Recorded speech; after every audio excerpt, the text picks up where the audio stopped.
who love you versus the people who don't care about you, and you end up joining with them, and that ends up being what ultimately a lot of people will call the sisterhood or the girls. What makes the rebellion be against what's good for you instead of what's bad for you, versus what's Um, bad for you? Excuse me. What's going on, my brother Crip Jesus? Peace, hey, family. for me, I didn't know what that looked like, meaning love. I didn't know what love looked like because I wasn't brought up in that household. I had to fend for myself a lot growing up, for myself and my little sister. So to be in a household where there's structure and you have to clean up and you have to be up at a certain time, you have to do specific things, chores and things around the house. Like I wasn't used to that. I would say So it was. Oh, go ahead. I'm sorry, I didn't mean to cut you off. that's I feel like that's where the rebellion came in, but also because of my upbringing and how I was before I got placed with my cousin, I already knew that I didn't want to hang out with those so-called friends that like to drink and smoke. I never was the one that liked to drink and smoke. I wasn't fast because I saw what came with that, life. Because I had a cousin that was like in that life. She lost her life to that. So it was like from a very young age, I never was that, and I'm still like that. Like people say, like I'm a homebody.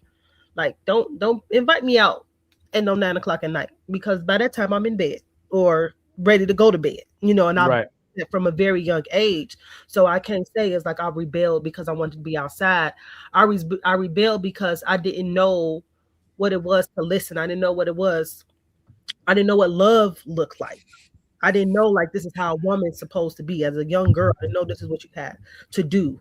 So I had to learn the hard way. But if you know, and just asking y'all too, do you believe that children and young women and young men know the difference between right and wrong where at a young age? Like if you know what it feels like to be mistreated or disrespected Hmm. or neglected as well too. And because I hear people say it as well too, like versus the maturity and the choice of making those bad decisions.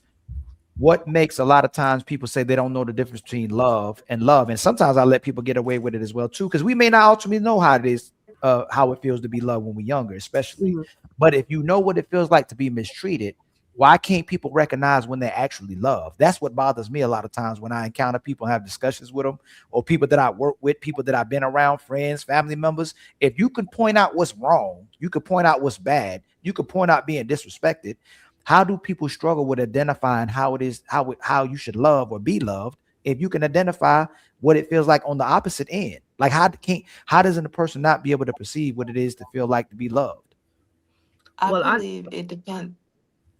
go I ahead. believe it depends on the. I believe it depends on the demonstration of how it's being presented.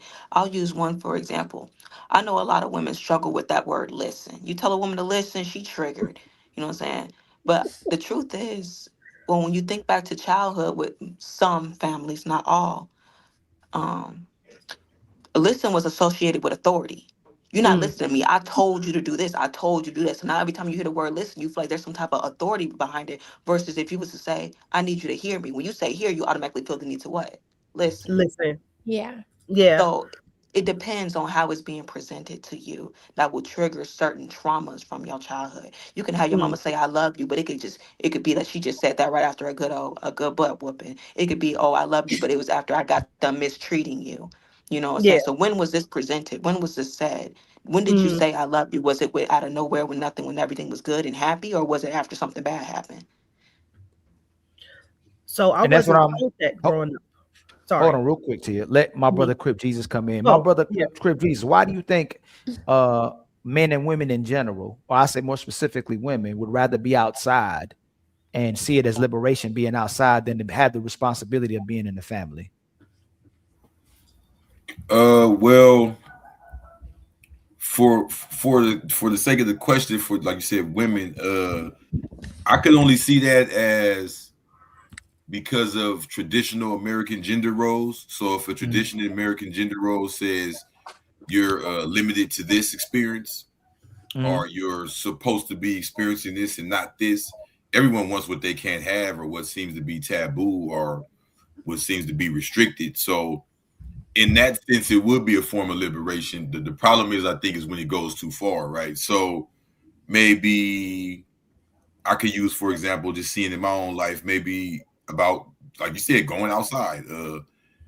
Maybe I got a woman who she cooks and she cleans every day. She makes sure the kids are asleep. She makes sure they up for school. She's up before everybody else. She's making sure the house is tended to. It would be some liberation to her to go outside. You know, No, but I'm asking, is it liberation for me to cut my arm off? to cut your arm off? Yes, just asking. If that arm is restricting you for some reason, like if you got gangrene or something. No, what the I'm Bible saying is says that. like The Bible the says so that to do away with the eye if the eye was plug it right, in. but a lot of times the behaviors that we engage in, do you think it ultimately isn't empowering? It's taken away from us. It's breaking us. It's actually taking us away from the actual goals we probably want to be, which is being part of a family or actually loving somebody and being loved as well too. Why is it what feels empowering, liberating, something that's destroying you ultimately, to the point that a lot of sisters will get to the 30 years old or 40 years old and go, damn, I'm traumatized. I got PTSD. And the one that me and Savage was talking about, I know me and her was butting heads on it, is the healing. Like that healing be driving me crazy. But it's so many people you come across, you go, you know what? I'm ready to love you. You ready to love me? You ready to respect me? You ready to comfort me? You ready to be there for me? I still got to heal. Well, you're going kind of deep here. You feel like someone going out affects all of that? That might have some bigger problems. So you say we going deeper, right? Hey, Crip Jesus, would you rather, from all your experiences in life, rather be inside of a household with a mother and father who's there surrounding you and loving you, or to be outside with people who are doing everything but being a family? Of course, a mother and father that's loving you.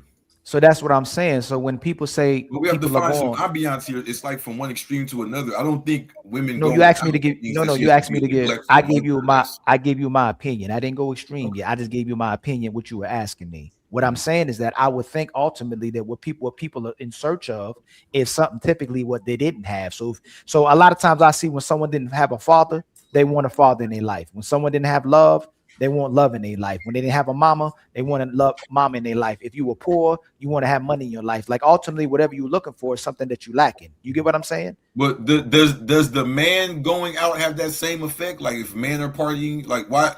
I've always heard this conversation.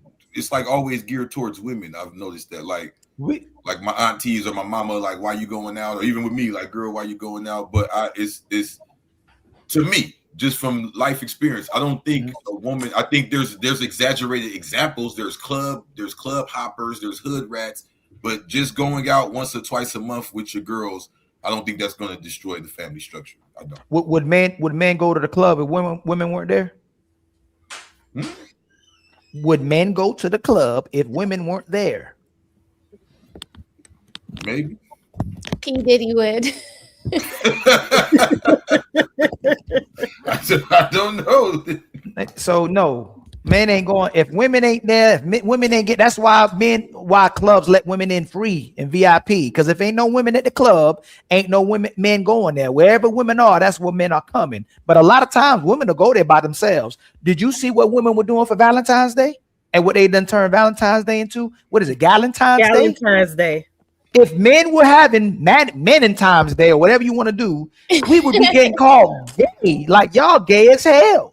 Like women are coming around now celebrating Thanksgiving with each other, being single and celebrating with each other for not having a man and celebrating together. That's crazy to me, calling it Galentine's Day. But whatever it is you're looking for, is the woman supposed to give you that? Or is that a man giving you that? All these problems that are women are coming with solutions for is still the dependency from what the man ideally will give you versus what a woman will give you. You know your girl gonna be there, but who's supposed to be there? Who ultimately is gonna love you and support you more, a man or a woman? Can a woman even out compete with a man in his tenacity of how he would love a woman? Go ahead, my brother Crip. But if I'm not mistaken, the question was formed as, because there's two genders, so it's like, why do the women feel that this going out and going on the girls' trip or anything of that nature is liberating to them? So I would say, comparing the genders, it would be because this was something that was considered to be restricted from women traditionally, going back to, like, I don't know, I wasn't around the 50s or 60s, but it sounds like it was like, taboo to do too much. So these things that are considered maybe out the box of the traditional. So if we went back to an agricultural industrial world, do you think most women would want to go work in the field? I mean, excuse me, yes, in the field. One, do you think most women would want to go outside and work in the field? No. Okay. Do you think most women would want to work in a plant? No, they want to work at home. So that's what we saying. When you staying inside, a lot of times the women are under coverage. A lot of times the woman would stay with her family until she found a man who would take care of her. The man. Hold on, Crip Jesus, you asked the question, brother. We have to go outside. We got to find a middle ground. You asked. You're going either she's in the house or she's full-fledged ratchet out the house. Hey, Crip Jesus, you are asking. You are asking. You are asking me questions. Why none of these women hopping in? Y'all don't go out. You said why did not I bring you, Crip Jesus? How can you ask a question while you talking? I'm just trying to figure out why the sisters ain't even saying that. I'm trying to bring some ambiance to this. What's wrong with women going out? The sisters, hold on, real quick. Once or twice a month. Hold on. Can we put a number to it? Hold on. Once or twice a month. Tia. So this is what happened. This is how Ali gets gaslighted, right? Before you came on here, the questions were asked for the ladies, not you. So how are the ladies not being involved in the conversation when they were answering the questions before you got here? Put a number to it. It's flying. I'm saying no. Hey, Crip Jesus, answer. Crip Jesus, you just asked to be involved in it. No. I'm just trying to put a gauge here. What we talking about? Is once or twice a month? Is it? I'm not talking about somebody that's out every night. Now watch this. Tia, Savage, and Smell the Roses. Do you even know what Crip Jesus is talking about? I think I'm saying. Hold on, let him answer. Crip Jesus. Now I'm not asking you, brother. I'm not asking. Since you being coherent and you being logical, do Tia and Savage and Smell the Roses? Do y'all know what he's asking or what he's talking about at this current moment? I believe that he's asking if a woman goes out once or twice a month, is that going to affect the household or the family in any kind of way? Am I wrong? Is that yes? Now, is that what the conversation is about? No. Smell the Roses. Coco, you've been watching this whole show? I just came in like the tail 5 minutes. And it's great to see you, Coco. If I ask you, because I want you to ask as well too, why a lot of women prefer to be outside and see it as liberated, outside of their home as freedom versus being inside and having a responsibility to their family. Do you think I'm literally talking about a woman going outside? Literally, no. I mean, I understand the concept about going outside. Yeah. Right. So Crip Jesus, was that a misunderstanding you had where you thought I'm talking about a woman literally going outside? No. I'm saying that still, even after you did all of that, no one has answered to say it's once or twice a month. There's women who go out all the time. That's a way big difference in a woman who goes out on a Saturday on the 13th and a Friday on the 27th throughout the month here and there. It sounds like Crip Jesus is advocating for women to be able to go outside sometimes. But we're not even talking. But it sound like y'all against it. Is it appropriate for a woman to go out 2 nights a month when she just had a newborn? Or when her husband is working 18 hours a week and the house isn't clean? No. Like it's like there's like, when you have a husband, should you be wanting to go outside 2 nights a month? No. That's what we're saying, Crip Jesus. I mean, it's counterproductive for a woman to want to go outside, period. And although you're trying to give her 2 nights a month and you think that is not counterproductive, it kind of is if a man is laser focused in on his career. There are better things that you could be doing. You could be ironing his clothes for the week ahead. You could be meal prepping, things like that. Going outside, how does that benefit the family? And also to add what Smell the Roses said, like, if you want to be outside all the time, I like being home. I prefer being home. The only time I really want to be outside is to eat, because I like to eat food. I'm a foodie. Same. So if we're going on a restaurant date or maybe a possible lounge, but I mean, I'm going to be 43 in April. I don't want to be the old, in the club. I'll look crazy being outside 40 plus. Well done. You know, and I will look, I understand, I will look like that's somebody's mama. Whose mama's in here? Like, no, like feet hurting because you got the stilettos on and you know you ain't come worn on them the now. whole year. Yeah, I'm right Come there with on. you. I'm tired. I think I want to go to bed by 8. I think Y'all think y'all Then lying for the certain- panel. I'm sorry. Like, so smelling roses, you lived with a man and never went out? No, You just lived with a man just sat in the house all day, every day. I was every day, totally for a whole month, outside 30 days before a I month. had a child. I was outside with my husband. Have you But ever once I lived had with a a man for a child, steady amount of time? You tell me you never went out? I'm not saying that I never went out. What I'm saying is I did those things before I had a Can we get a family number to on take it? care How of. often? How often? Everybody says they perfect. Can we get it? So when you were living with a man, Often, every Hold on, weekend, hold Crip on, Jesus. hold on. Every I was weekend gone. I went out. Hold on real quick. Hey, Hey, like Crip 2 times a month was Crip Jesus. No, Crip Jesus. You asking Crip Jesus. You keep asking I? questions and you talk over the person while they trying to Y'all answer let your me question. finish. Oh, Y'all let me. finish the You question. did it just like right now. Look, while I'm talking. No, just let someone, Crip Jesus, let someone land. Just let them land and then go ahead and rebuttal or ask the question. So just let people, Crip Jesus, moving forward, let the person land. I'll make sure when you speaking to that the people that you get the land as well too. But you're speaking and responding while you're asking the question or talking to the person while they respond or trying to give you a statement, and then you justify it. It's because I was doing this. It's because the earth is flat. Like, let the person land and then you respond. I'm sure you're gonna be able to give an amazing answer that's gonna educate a lot of us on this show today, my brother. You know you're gonna bring that knowledge, and you woke, my brother. I know you Crip Jesus. You know what I'm saying? I know you got a body. You know what I'm saying? You're gonna change the world tonight, and I want you to change the world tonight. But just let them land, brother, and we can all be blue. Okay.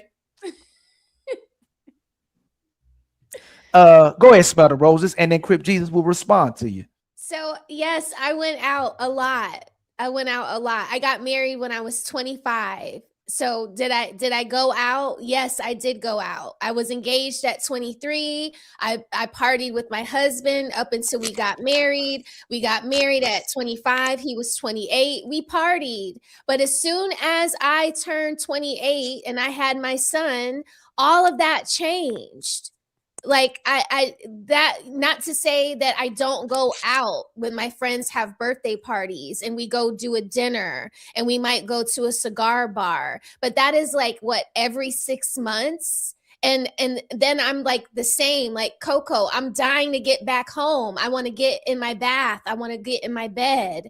And then I'm dog tired the day after because I was out too late, the night before, and my priorities have shifted. I just don't want to do that. Go ahead, my brother Crip Jesus. I fully respect. I just wanted some numbers. She said that's like every 6 months or birthdays, special occasions. She made it very clear that if it's something she's invited to or there's a reason. I just feel like, once again, there's no disrespect to you. I feel like that's something, more into, like, that's your get out. Now, there's people who go out. I don't feel like we got to throw everybody in the goddamn furnace. If there's girls that go out. Now, girls or women? Just let me explain myself. Yeah, let them land. There's grown women who go out. Y'all can sit up here on this panel and defame all the women that go out all y'all want to. They in y'all phone book. They in y'all family. I don't care how mad y'all look. This is a reality. We're not gonna act like these women that we talk about in all these clubs that didn't exist now all of a sudden. You're right. Oh my God. Yeah, no, I'm right.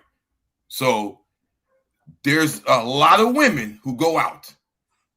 Now, to put them all in a box and act like they're the women who go out all the time, I think that's where y'all losing me at. There has to be a context here. That's why I said, okay, how often are we talking about here? Are we talking about a woman who's just at the club all the time? Probably this is her life, or someone who happens to have a social life. They're not born. They're not a nerd. They know people. So it was the point. I ain't done. Boo-hoo for a girl to have a social life. Boo-hoo for a girl to know a couple people in her town. Boo-hoo, she not a nerd. If she know a couple people, if she gets invited places. Boo-hoo, when she gets invited places every week, she picks one to go to once or twice a month. And y'all calling her the devil and a hoe and all. Y'all should be ashamed of y'all stuff. The women on the panel too. I said it. We didn't say any of that. I just want to all say, that bullshit. I heard it all. This is crazy. What you just said is one of the most insanely idiotic things I have ever heard. At no point in your rambling, incoherent response were you even close to anything that could be considered a rational thought. Everyone in this room is now dumber for having listened to it. God have mercy on your soul. Ain't nobody talking about going outside, Crip Jesus. I just told you, you said you understood. You were conflating a woman literally going outside with the fact I was talking about women want to be outside versus being inside. You understand? You understand now? I thought you was above most people, man. I thought you was like the intellectual. I thought you was like, whoa, for real. I mean, I don't know about that woke word, but I got you though. We here. Like, I thought you were the teachers. I thought you were the teacher's teacher. Like, what's going on right now? I'll be teaching. Don't get it. It's cool. No, but I told you the second time we not talking about a woman literally going outside. We talking about people who trying to be outside. They remain outside. Okay, you said outside. I mean, instead of being inside. Okay, I got you. And I mean, for the responsibility, a woman that'd rather be outside doing her thing and her being liberated and free, making her own decisions, than being inside of a house with a family where there's a man that's leading the household and she has a responsibility to that family. That's what we're talking about, Crip Jesus. Would you rather be with a woman who just want to be outside, or would you rather want to be a woman who want to be under your coverage and she want to spend time with you? If y'all going outside, she want to be with a man versus a woman who wants the freedom of making decisions over herself. I would with a woman who wants to tend to the housely duties, of course. That's so I'm gonna reel it back in. So we just had a misunderstanding. That's all we was talking about, Crip Jesus. You know, I know you wanted to shoot. I know you wanted to shoot. Hold on, I did not do the shots for you. They go to shots. There you go. We got it out now. All right. Can we move forward now? Okay. So if you want to talk about the club, do you like women that go to the club? Now, is that who you want to bring home to mama? That's not what I prefer. No. So since you fought so hard for the woman to go to the club, if you had a choice between the woman who liked to be at home versus the woman who liked to go to the club, which woman would you like to bring home to mama? A woman that can do a little bit of both. I didn't ask you. I gave you an option. I gave you the truth. I gave you an option. I don't want my girl to not be able to dance and don't know the new song. No, okay. So let's go here. Let's go here. Let's go here. No, let's go here. Would you rather be with a woman who likes to be at home but occasionally likes to go out with her man, or would you rather be with a woman who loves to always go outside but occasionally likes to be home with her man? Which one would you rather be with? And she leaving you at home when she go out too. She's telling you cannot come. Mm-hmm. But she be like, I don't clean, but let me tell you, I got this ring. Let me tell you the truth, because I don't got to go off the internet guessing. My women, when they get with me, they love to be with me. They love to hang out with me. Maybe they went out before, but when they get with me, they love to be with me. I call them in right now. We together all the time. When they call it, you say call them? You got them? It's a them? No, what I'm saying is, I ain't even gonna mess with you. So you not single? Oh Lord, what I'm saying is, because you know what you like. Don't make me start now. Don't make me start now. What I'm saying is that just in experience, period. Mm-hmm. Right? You may meet a woman who goes out with her friends. She doesn't have a man. Now she's with you, and she's always with you.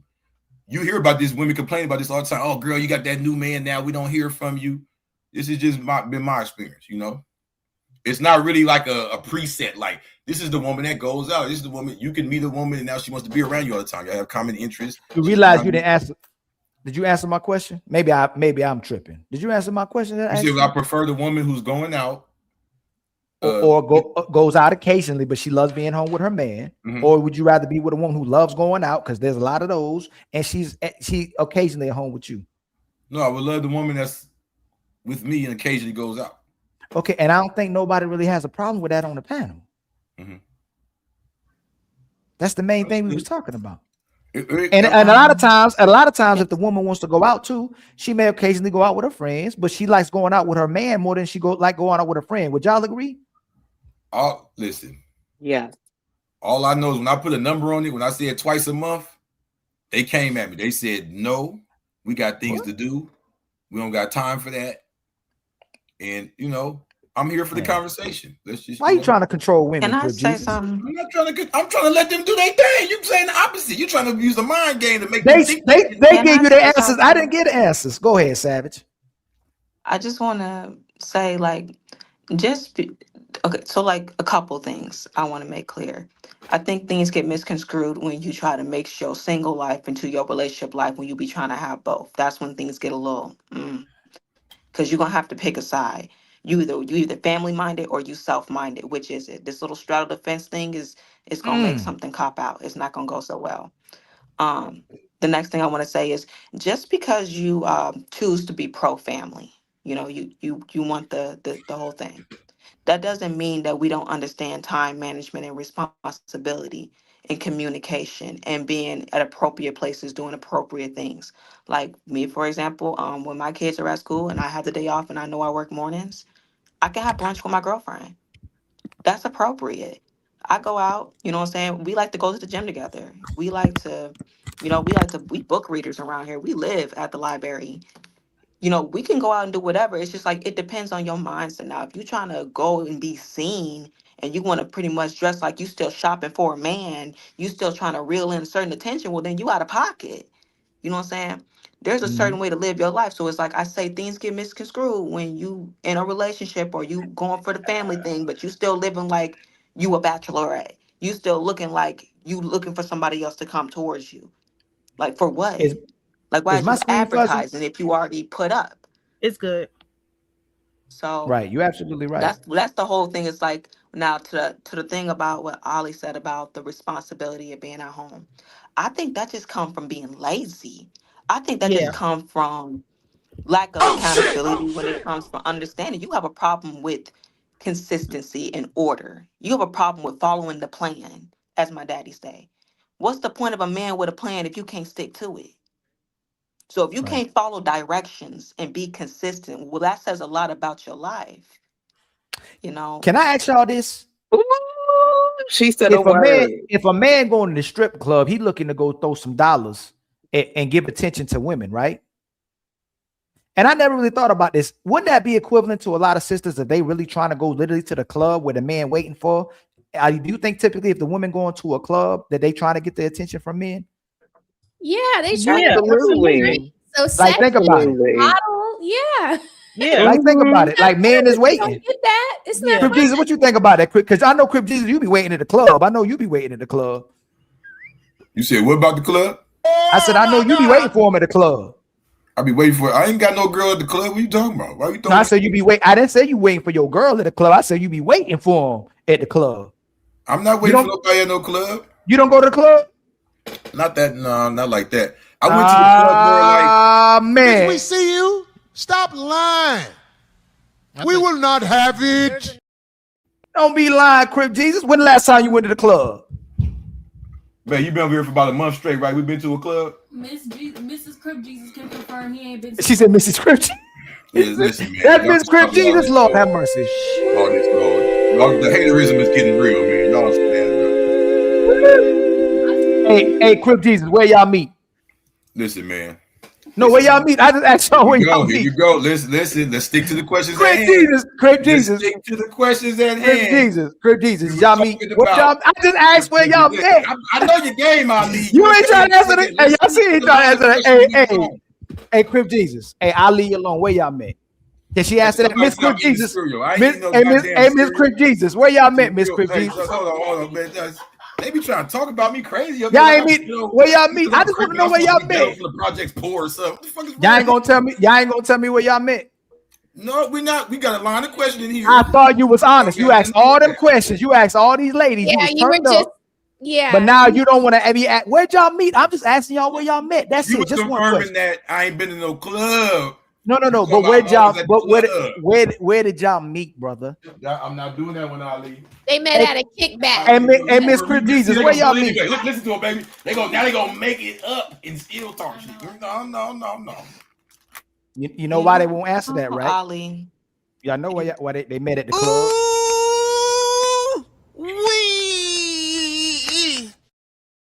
That's where they met. That's where he found her. That's why he met at the club. Hey, got him.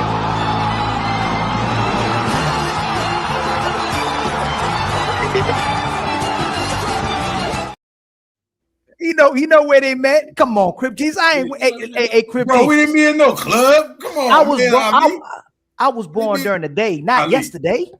Ali, my name is Crip Jesus. Mm-hmm. You listen to Snoop Dogg?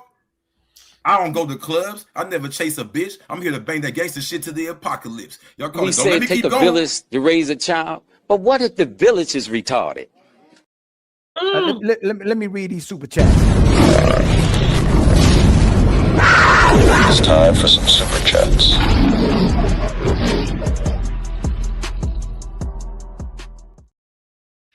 Hey, make sure though, don't never bring no sand to the beach, Crip Jesus. I don't go to no clubs looking for no girls. I just said don't bring no sand to the beach. I meant like the ocean. Don't take no club looking for no girls. No, I just don't take no sand to the beach. That's all. That's all I'm saying. Even at the beach, I got sand with me. Okay, I'm in LA, baby. I'm trying to read. Can I read? Can I read Water Beach, Manhattan Beach, Malibu. Can I read my super chats? Is that okay with you? Peace to the king. Yes, sir. All right, club it up, baby. My brother Player One with the 5 gifted memberships. Thank you so much, my brother Player One, the one and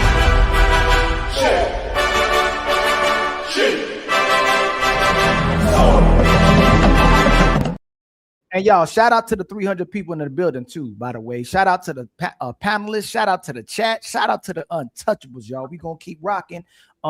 Please make sure if anybody is simulcasting and y'all watching one of your favorite content creators, please make sure you like, share, and subscribe. And you donate to their channel as well too. And make sure you donate to Ali channel as well too. We got, y'all, Ali, one of his favorite goals that he would like to meet from now on is my Cash App goal. So when I get that Cash App goal, I can go take care of my lady and my kids, and I can help her shop on Amazon. All right, we just need $73 more in the Cash App, okay, to meet our goals in the Cash App. That's going to be my favorite goal from now on. And I want to take that money so me and Crip Jesus can go to the club.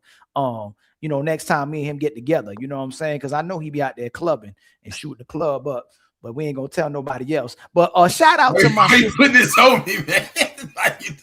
Shout out to my sister Doris. I know you be at the club. You know you be at the club. Shout out to my sister Doris. We be like this at the club. Look.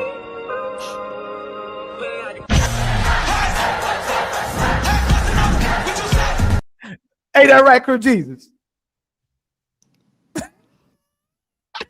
And my sister Doris gifts us with a membership too. Thank you so much, my sister Doris, for the gifted membership. And I'm bad like the Barbie. I'm a doll, but I still want to party.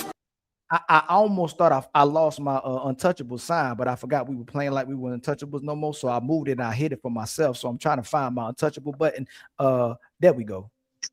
No, that's the song. So I still didn't find a button. Hold on, y'all. I done hid the button for myself. Here untouchable empire, baby. There we go, right there. And then my brother, Cool Cat, make sure y'all spam my sister Doris emoji. Make sure you spam my brother Fatty emoji. Make sure you spam my brother Player One emoji. And my brother Cool Cat emoji. I need the intro for this song. Now, let me tell you something. I was going to release the intro of the song, right? But what'll happen is if I release the intro to the song, then me and Fatty can't play it on the shows no more. And then I get all the royalties. I will play the song, but Ali will get all the way. By the way, thank you, Fatty, for playing that song on your show of the day, for giving me them royalties as well, too. I'll pay you back, my brother. I'm going to see what the numbers are when I get it. It's probably 0.001 cents or whatever that was. But thank you so much, my brother. And shout out to you, my brother, Cool Cat, for the $5. Thank you for the $5. We were all born to be untouchable. And no, that is not my son. Maybe the next one look like that. SQ with the $5 super chat. We bike. Much love to you, my brother, for the super chat. And then my brother Team Fatty hit us with 6 gifted memberships. Make sure y'all keep these memberships, y'all.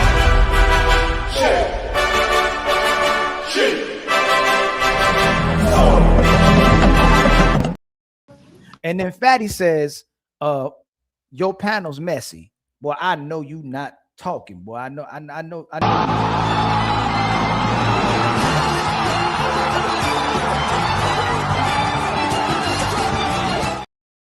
And he then don't know what's going on. and then my brother 30K hits us with $5. Much love to you, my brother, with the $5 super chat. Thank you for the $5, homie. For real. You know what that means? It's our time to shine. Let's light it up. And then the original CMC with the $5 super chat. Salute, Ali. It's great hearing Savage's perspectives. She's an awesome addition. I would agree so. Even though a lot of people hate because Savage over here is crazy, but it is what it is. And I'm bad like the Barbie. I'm a doll, but I still want to party. Wow. And then my sister Wanda hit us with 5 gifted memberships as well too. Thank you so much, my sister Wanda. Oh, hold on, I got it in the wrong place, y'all. Let me move this over here because I'm gonna keep hitting that button by accident. Let me move that over there. Let me put this back at the bottom. While I play the soundtrack. Okay, there we go. Thank you so much, my sister Wanda. Baby. And then my brother Petty Soma hit us with 5 gifted memberships as well too. Much love to you, my brother, for the 5 gifted memberships. Baby. And then my brother Let Me Have It gifted us with a membership. Truly appreciate you. Untouchable Empire, baby. And then my brother Ray Midnight says, salute Ilkan Ali, Untouchable Empire, baby. And then my brother 30K and Wanda gifted our sister Smell the Roses with 6 gifted and I'm like the Barbie. I'm you. That's what I'm talking about. And then Player One says Rose is in charge of Crips Jesus shenanigans today. Yes, you know Rose be out here shooting.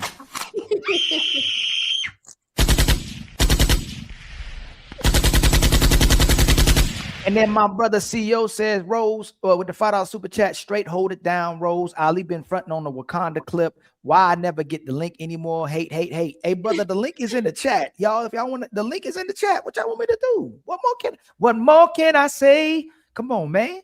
Okay, Ali, you can sing too. You can sing too. You know, I do a little something, you know what I'm saying? Construct Icon with the $2 super chat. Can I rock? Of course, man. Everybody can rock. And then 30K with a $2 super chat. Red Soul Cup. I see where that came from. Much love to my brother 30K. And make sure y'all spam my brother 30K emoji as well too. And then Summer with a $2 super chat. What is the age demographic for context? It's crazy. I used to think we was adults at 18 years old, but I guess it takes a little bit longer. All my life, I'm joking. That was something else, right? I conflated that with a movie, right? But when a lot of our sisters will say they're the most educated, a lot of our sisters or society will say women mature faster than men, but then all of a sudden they got no accountability and no responsibility for the decisions they make, and they manipulated or control.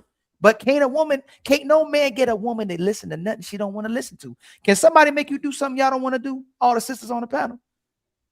Well, without going to the my extreme. husband makes me do things all the time that I don't want to do. I mean, he doesn't make me, but it's like, do we have to go visit a certain somebody? And then, you talking about the in-law? You talking about the in-laws?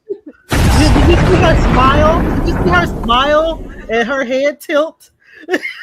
You already knew who she was talking about. No words needed. Y'all, some of the in-laws. Y'all don't like. Is it a lot? Why a lot of? You know what? Let me ask y'all this on the spot. I'm gonna ask y'all this on the spot. Why a lot of times? I have a brother. They don't we don't really gel, you know. Why do a lot of times, I'm not talking about y'all, it's never the women on the panel. Why a lot of times the women compete with the man's mama? Oh, I love my mother-in-law. No, I didn't ask you. I didn't say y'all. I didn't say y'all. Yeah. Okay. Why do so many women compete with a man's mother? They trying to be the main girl. I'm assuming.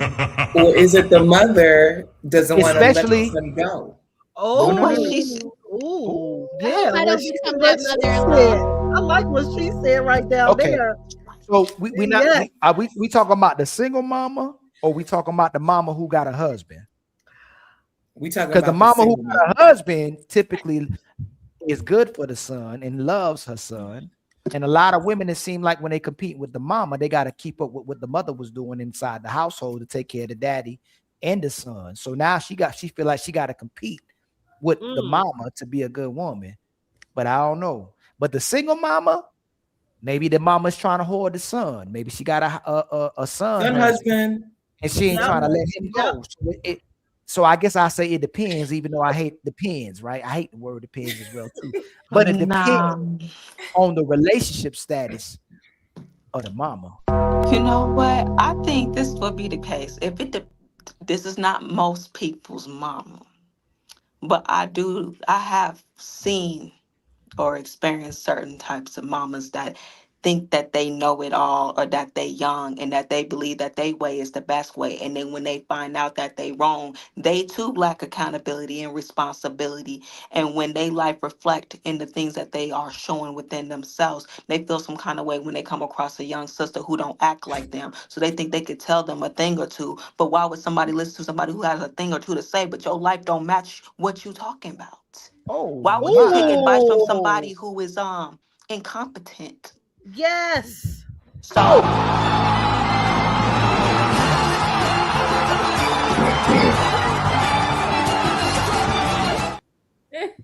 Sorry, I had to be a little biased. some mamas feel like because they grown and that they don't raise their babies, whatever halfway experience they decided to take credit for, they think that they could tell you how to be a woman, but they don't understand that they had to come up from struggle of. And you coming up from things that make sense. But when it's time to tell them about themselves, they feel like you can't tell them nothing. Honey, you can learn from a child. You can learn from a squirrel. You can learn from the person that's homeless. You can learn from anything around you, but they not open-minded enough. That's why they are where they are. And they got so much to say in their little boy's relationship because they ain't got one of their own. Learn how to mind your business. Go do something productive with your time and get the hell up out of mine. This touch your soul, girl. That just touched your soul. I mean, that's some people situation. Some people, not all. God. Of course. That touched the pit of her stomach. Tone with a $2 super chat. One time for everyone on the panel. Much love, my brother Tone.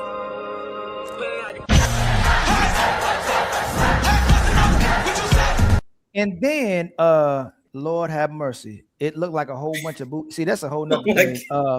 Put her to work. Jesus Christ.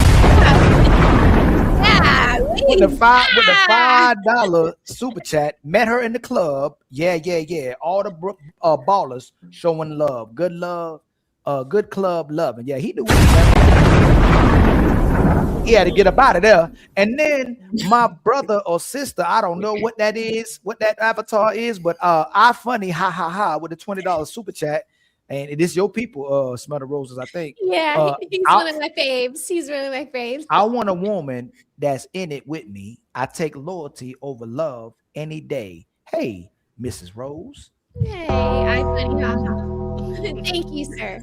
And then my brother Dussy with the $5 super chat. Dude, he said you just be destroying his name. So no, it's Dussy now. I got it now. Okay. I got it. I know for a fact that's how you say his name now. I done figured it out. We didn't have the exchange, man. My brother, I was sorry for disrespecting your name and letting you down. But imagine how my name was pronounced my whole entire life. But what's crazy is the teachers was always calling me Icon.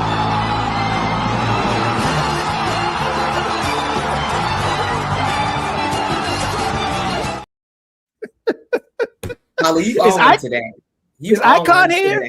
Is Icon here? I was like, I don't know what icon? That ain't my name though. But now I realize now they say icon. I always was an icon. You feel me? Maybe they should have named me icon. Shout out, hey my brother, you got some feedback. Just mute up real quick, Truth. When you're not, thank you so much, my brother. I know you in Miami or you in the Bahamas. I don't know where you at right now, but my brother Construct. Ooh, wee.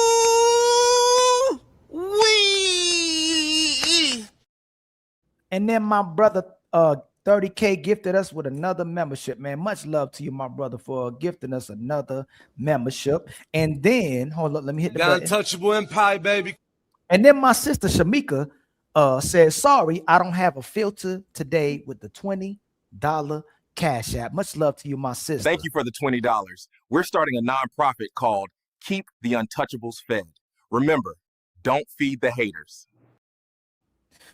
My sister Tabitha with the $10 Cash App says, because Thursday shows is entertaining. We just got $10, kinfolk. You know what that means, right? We back on our feet again. I ain't gonna hold you. Support be healing people. And then my brother, yeah, support be healing people for real. You know, just out of nowhere we can walk, right? Y'all seen them. Y'all seen them. My brother CEO hit Ali with the $10 Cash App. Much love to you, my brother. I truly appreciate it. You're more than welcome to come on the panel as well, too. Don't be gaslighting me. My sister Wanda, I think Wanda ain't playing today. Let's see. Where you at, Wanda? Hold on real quick. Y'all stressed her out on her birthday. She probably been holding back. So I believe Wanda is the sponsor of the show with $40 for today's show. Wanda is the sponsor of the show with $40.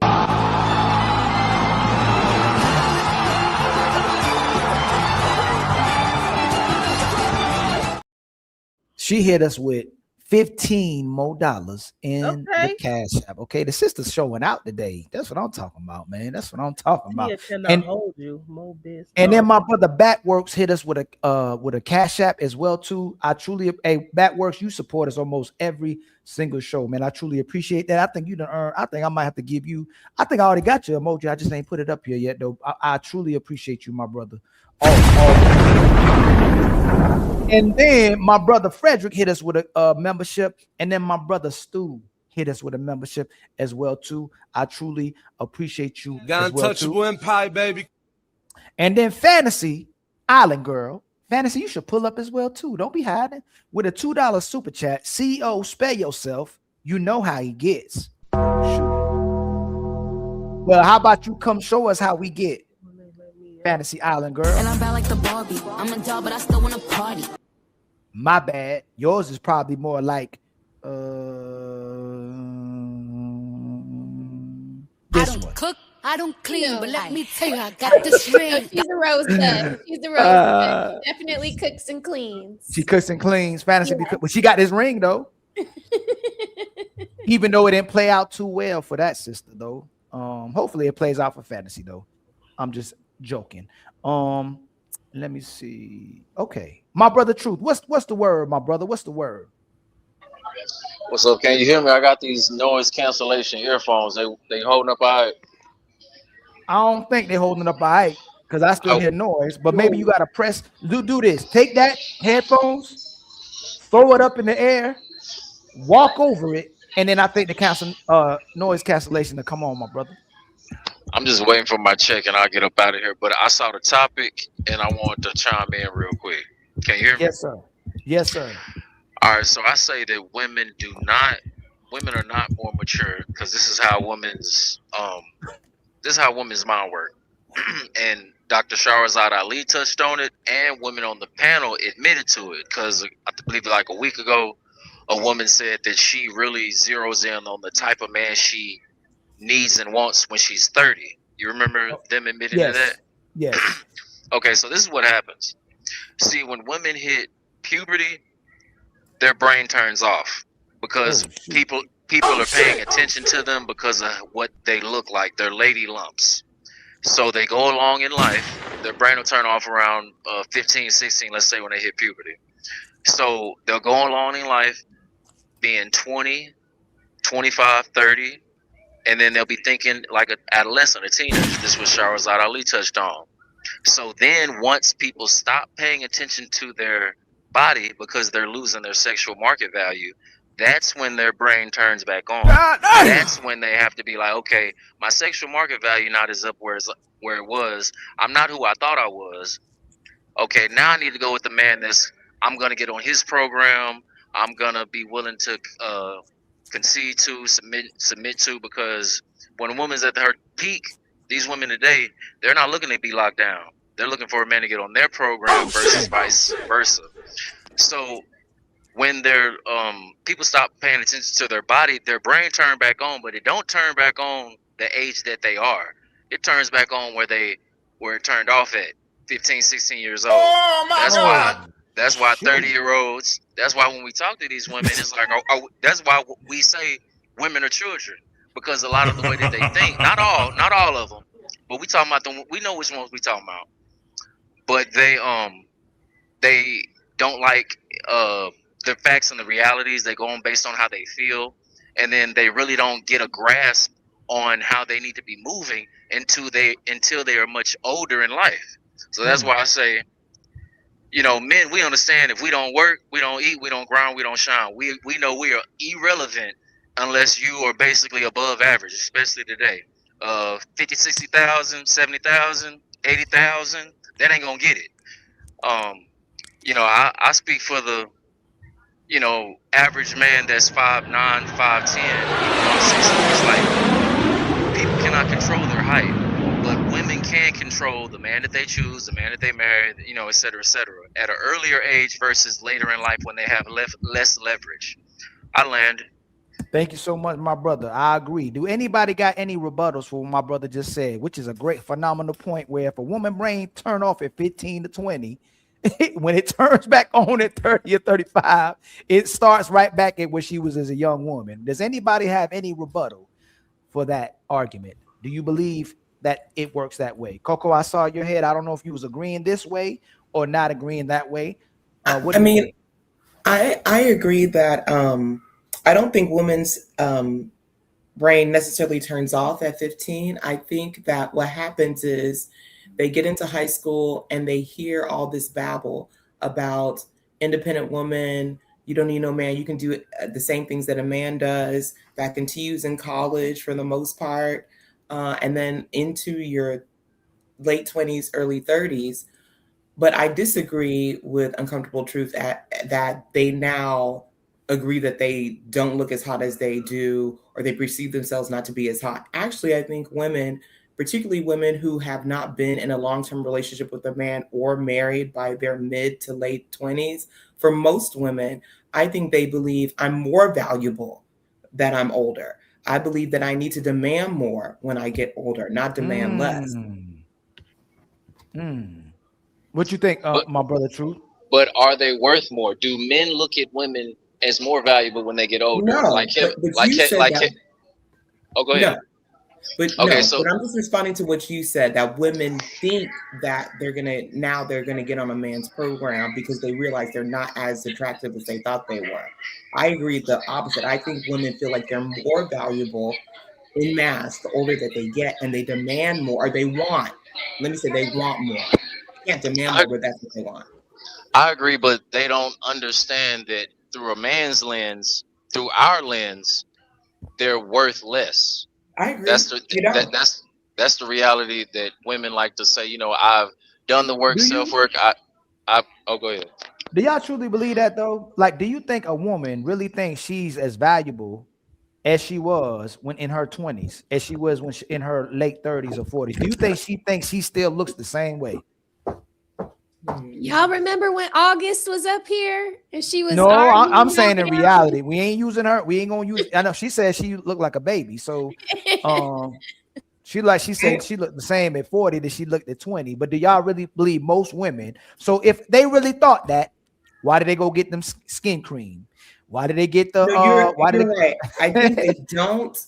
I think they don't, but they still don't want to give in. It's like a cognitive dissonance. Mm-hmm. Once they realize that, but then they cannot accept it because that means that they have to lower the expectations. Exactly. They it's like a mind game women try to play.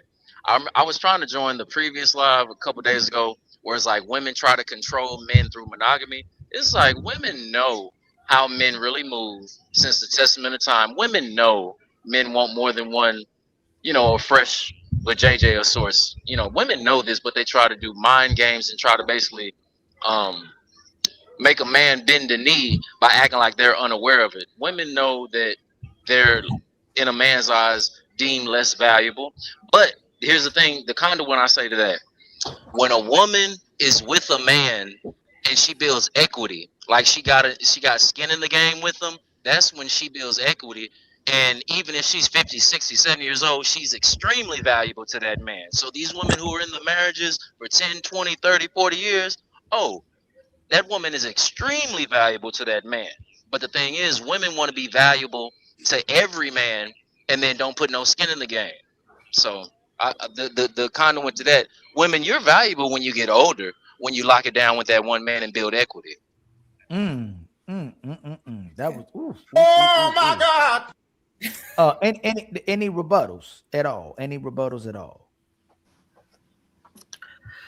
I'm out, y'all. Okay, nice. Tia, hi ya. Yeah. Don't hurt nobody. She going to karate class? She going? I do Aikido. Oh, okay. Cool. Okay, well, good luck to you. All right, thank you. Have a good night, y'all. So let's play. I want y'all to see this real quick, okay? I want y'all to see this. Did I do this right? Hold on. I think this is the one. Hold on. Could understand, but then you look back in hindsight. When I turned 30, I was like, that's not okay.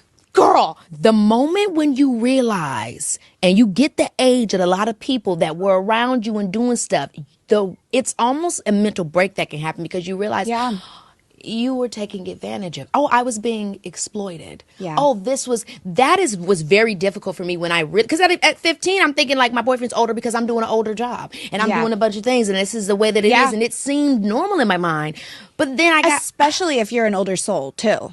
Especially if you're mature for your age. I love the Hillary Duff song. Oh my God, me too. Yeah, because it's like, we all had the same damn life. So she's saying that they all had the same life. The child stars growing up as well too. But then she was saying that a lot of the women then was maturing as well too. So do you think that the young women mature faster as men? And I want to give context to it after I ask y'all. Do you think that young women actually mature faster than young men? I think young women move faster than young men. I think that the younger man is in a position where he has to use his brain. And since your brain is a muscle, I think that's where the exercise of maturity starts to kick in, is being able to use your logic. Now, just because you moving fast and you doing things really quickly that might cause consequences, that doesn't mean that you understand what you're doing. That's why they over there talking about, well, when I was 30, it finally registered that I done messed up. You was moving fast. You wasn't using your brain. How about you, Smell the Roses? I mean, listen, I think that we get pinned with being more mature earlier because we're able to sit in a classroom and not fidget or want to play with toys the way young boys do when they're in classrooms. But because we know how to sit quietly or be prim and proper sooner, I don't think that makes us more mature. Because we fall victim to a lot of things that, it comes from our immaturity, our immature ways of thinking. And you see that in older women who are not pair bonded with anyone. They get up here and they say all kinds of really childish things. And it's like, there's no way that woman was more mature than her counterpart when she was 18, 17, or 16. So. Yeah. How about you, Coco? I think that women at a younger age learn how to communicate and are better in social dynamics than men. I don't necessarily think that women are more mature. I think that they have better social skills than men. Because if they were truly mature, then they would value, the majority of women would value what is not superficial and seek to settle with men at a younger age than not. Now, I don't entirely blame young women because, again, we are grown up in an environment that constantly tells us to be independent of a man. But I do think, especially from 18 to 22, when you experience life and you see certain things, there's something that's going to tell you, I hear what they're saying, but this ain't right. And if I meet a good guy during college and we gel and he is on a good path, I need to get with this man and stick with him because it's going to be more valuable to me in the long run.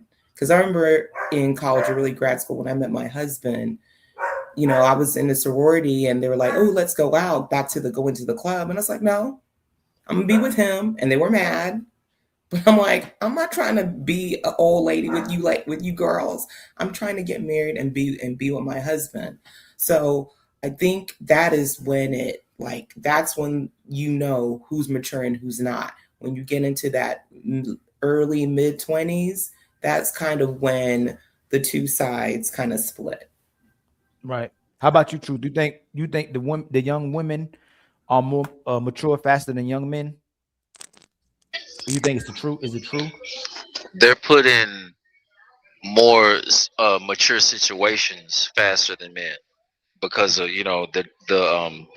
their body matures faster than men. They hit puberty. So if you're looking at that essence, then yes. But a lot of women, they are like the head football player. He peaked in high school. That's what a lot of women. That's where their mental peaks, because as we can see, a lot of women call in. I'm not saying all, but a lot of women, they're put in mature situations because of their body, but that's where they peak at. So, but real quick, I wanted to ask Coco, Miss Coco, I'm sorry. Those women that wanted you to go out, what situation are they in versus yourself? I will protect the not so innocent. But what I will say is most of them are divorced or single, more than half. Particularly the ones who wanted, particularly the ones who was like kind of mean mugging me a bit about not going out with them. And this is over 15 years ago that this happened. Not only that, when a lot of us started getting married around the same time, I remember we were at a wedding and my husband was sitting down and I got his plate. And when I came back, they were all looking at me like I'm a ghost. Like, you got his plate? Why? And I'm just like, that's what I do. What anniversary are you going to be celebrating? This year will be 16 in September 15th. 16 years. Look, you done won the NBA championship, the Super Bowl, Amen, et cetera, amen. et cetera. I congratulate you. So that's the difference between a mature woman that saw longevity at an early age, and that's a mature woman right there. That saw, not in the moment, but 15, 16 years down the line and 30 to 60 years down the line. Yeah. I thank God for my husband. And sorry, let me say this real quick. The women who constantly say, I want to travel, I want to travel, I want to travel, they're not enjoying their lives. They're not enjoying their lives at all. It's a way to escape because your life that you have at your home is not that enjoyable for you to have to be the main thing. Oh, we got to travel. Where are you? Honestly, I'm not saying I don't want to travel. I love to travel with my family. During spring break, we're going to travel. But this constant need to travel, you're trying to fill something because your life is not that interesting. I literally just said the same thing. It's a form of escapism. When women want to basically do everything with self-love, self-travel, just everything is about themselves. Because when you work with somebody, whether it's with a company, I'll give to the career women, to the career women, alongside with the women that find a a companion to do life with, that's when you really complete a goal, because we set an objective and we cross the finish line together. But a lot of women that be traveling by themselves, I'm gonna think of her name in a minute, but she was the editor of Cosmopolitan, and she was talking about traveling, makeup, a lot of self thing. Kevin Samuels did an episode on it. It was one of the pushes of the feminist movement. I'm gonna think of it. Charlotte Caroline Bryant. I'm remember the name in a second, but basically the women who always wanted to travel, like Kendra G, the women they call in, Vivica Fox, you know, it's just this travel. It's basically escapism from the responsibility of being what a woman is here to do, is basically help a man, contribute to her family. But if she's away traveling, she's on vacation from everything. That's it. So then that's why I'm asking at 18, even going on to maturity, when women say they mature faster, develop faster, which honestly, truth, they do. So outside of puberty, women mature faster than puberty. Women mature faster with language skills, vocabulary and reading skills.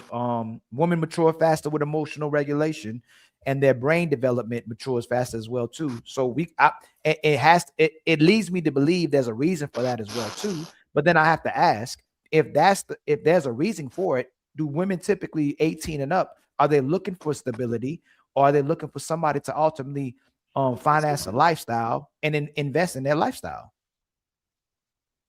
Like, what are they typically looking for? And I accept. Let me let Savage and Smell the Truth answer that, and then you go, Truth.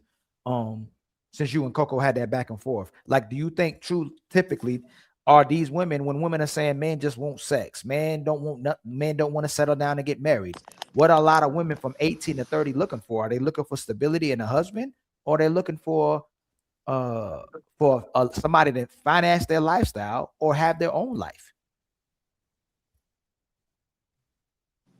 Savage, I'll start with you and Smell the Roses. Yes.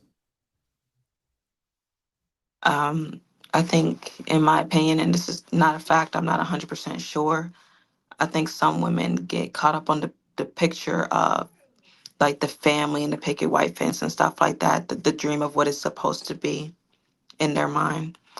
And they picture this relationship. I mean, they watch all these love movies and stuff, you know, like, oh, it's going to be me and my husband, watching stuff like The Notebook, Love and Basketball, Love Jones. That's what they start thinking that they're going to get right away.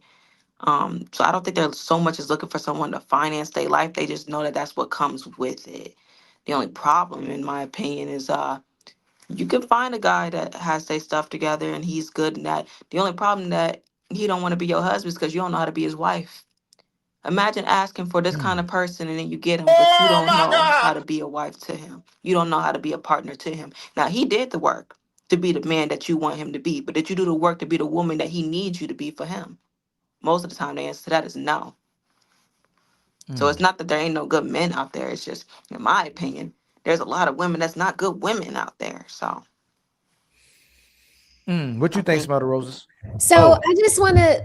Oh, go ahead. I was just gonna say we just got to remember that men have the ability to say no because they have standards too. Mm-hmm. Agreed. And I wanted to just give the definition of maturity, if that's okay. Maturity is the ability to think, feel, and act in a balanced, responsible, and self-controlled way, especially when facing challenges, emotions, or conflict. So this means emotional control, responsibility, self-awareness, long-term thinking, empathy, which a lot of women lack. Okay.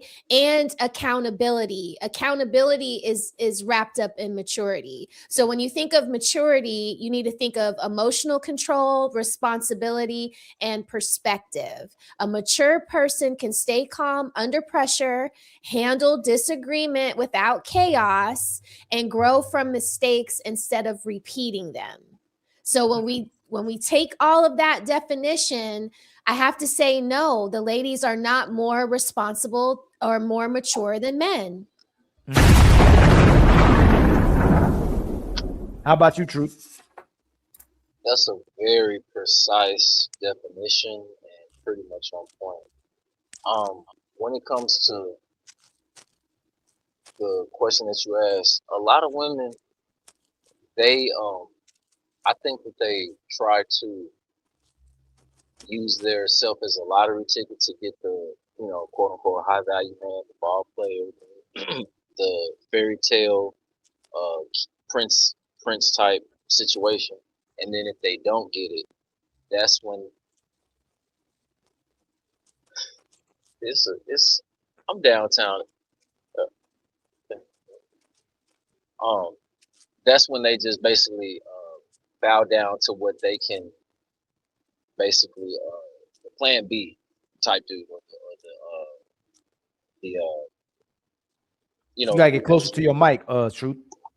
the man that was waiting in the background, the plan B. So they'll try to get the most valued man that they can, because, you know, social media made it attainable to where they can see, you know, the type of man that they wouldn't be able to see or obtain when social media wasn't, you know, a situation. And then when they can't get it, they result, you know, when they hit the quote unquote wall, or when they can't compete with the younger women coming behind them, that's when it's like, okay, let me just go with the man that's been trying to get with me. Let me just go with what I can get, and that's the safe way out, because they understand at 30, that's when they wisen up, and then they finally say, okay, let me make the mature decision that's gonna secure my longevity versus this short-term situation. But is it a Smart Rosa? Is it ideally a maturity issue, or is it a priority issue? Because just because the person doesn't have the ambitions or the morality or the integrity that we would hope they'd have based on society's definition of what it looks like to a functional human being who wants to invest in families, does it mean that they're not mature, or does it just mean their priorities ain't straight? Based on what we feel. Do you get what I'm saying? Both. You could be raised to not understand what you should be prioritizing. Like in my house, I live with a mother and father, and my dad was like, you ain't shacking up, and you know, you ain't having babies out of wedlock. And so I didn't prioritize like sex. Like, you know, when Coco was talking about her friends and the ones that are single now or divorced, a lot of those women prioritize not just what a man looks like or how much money he has.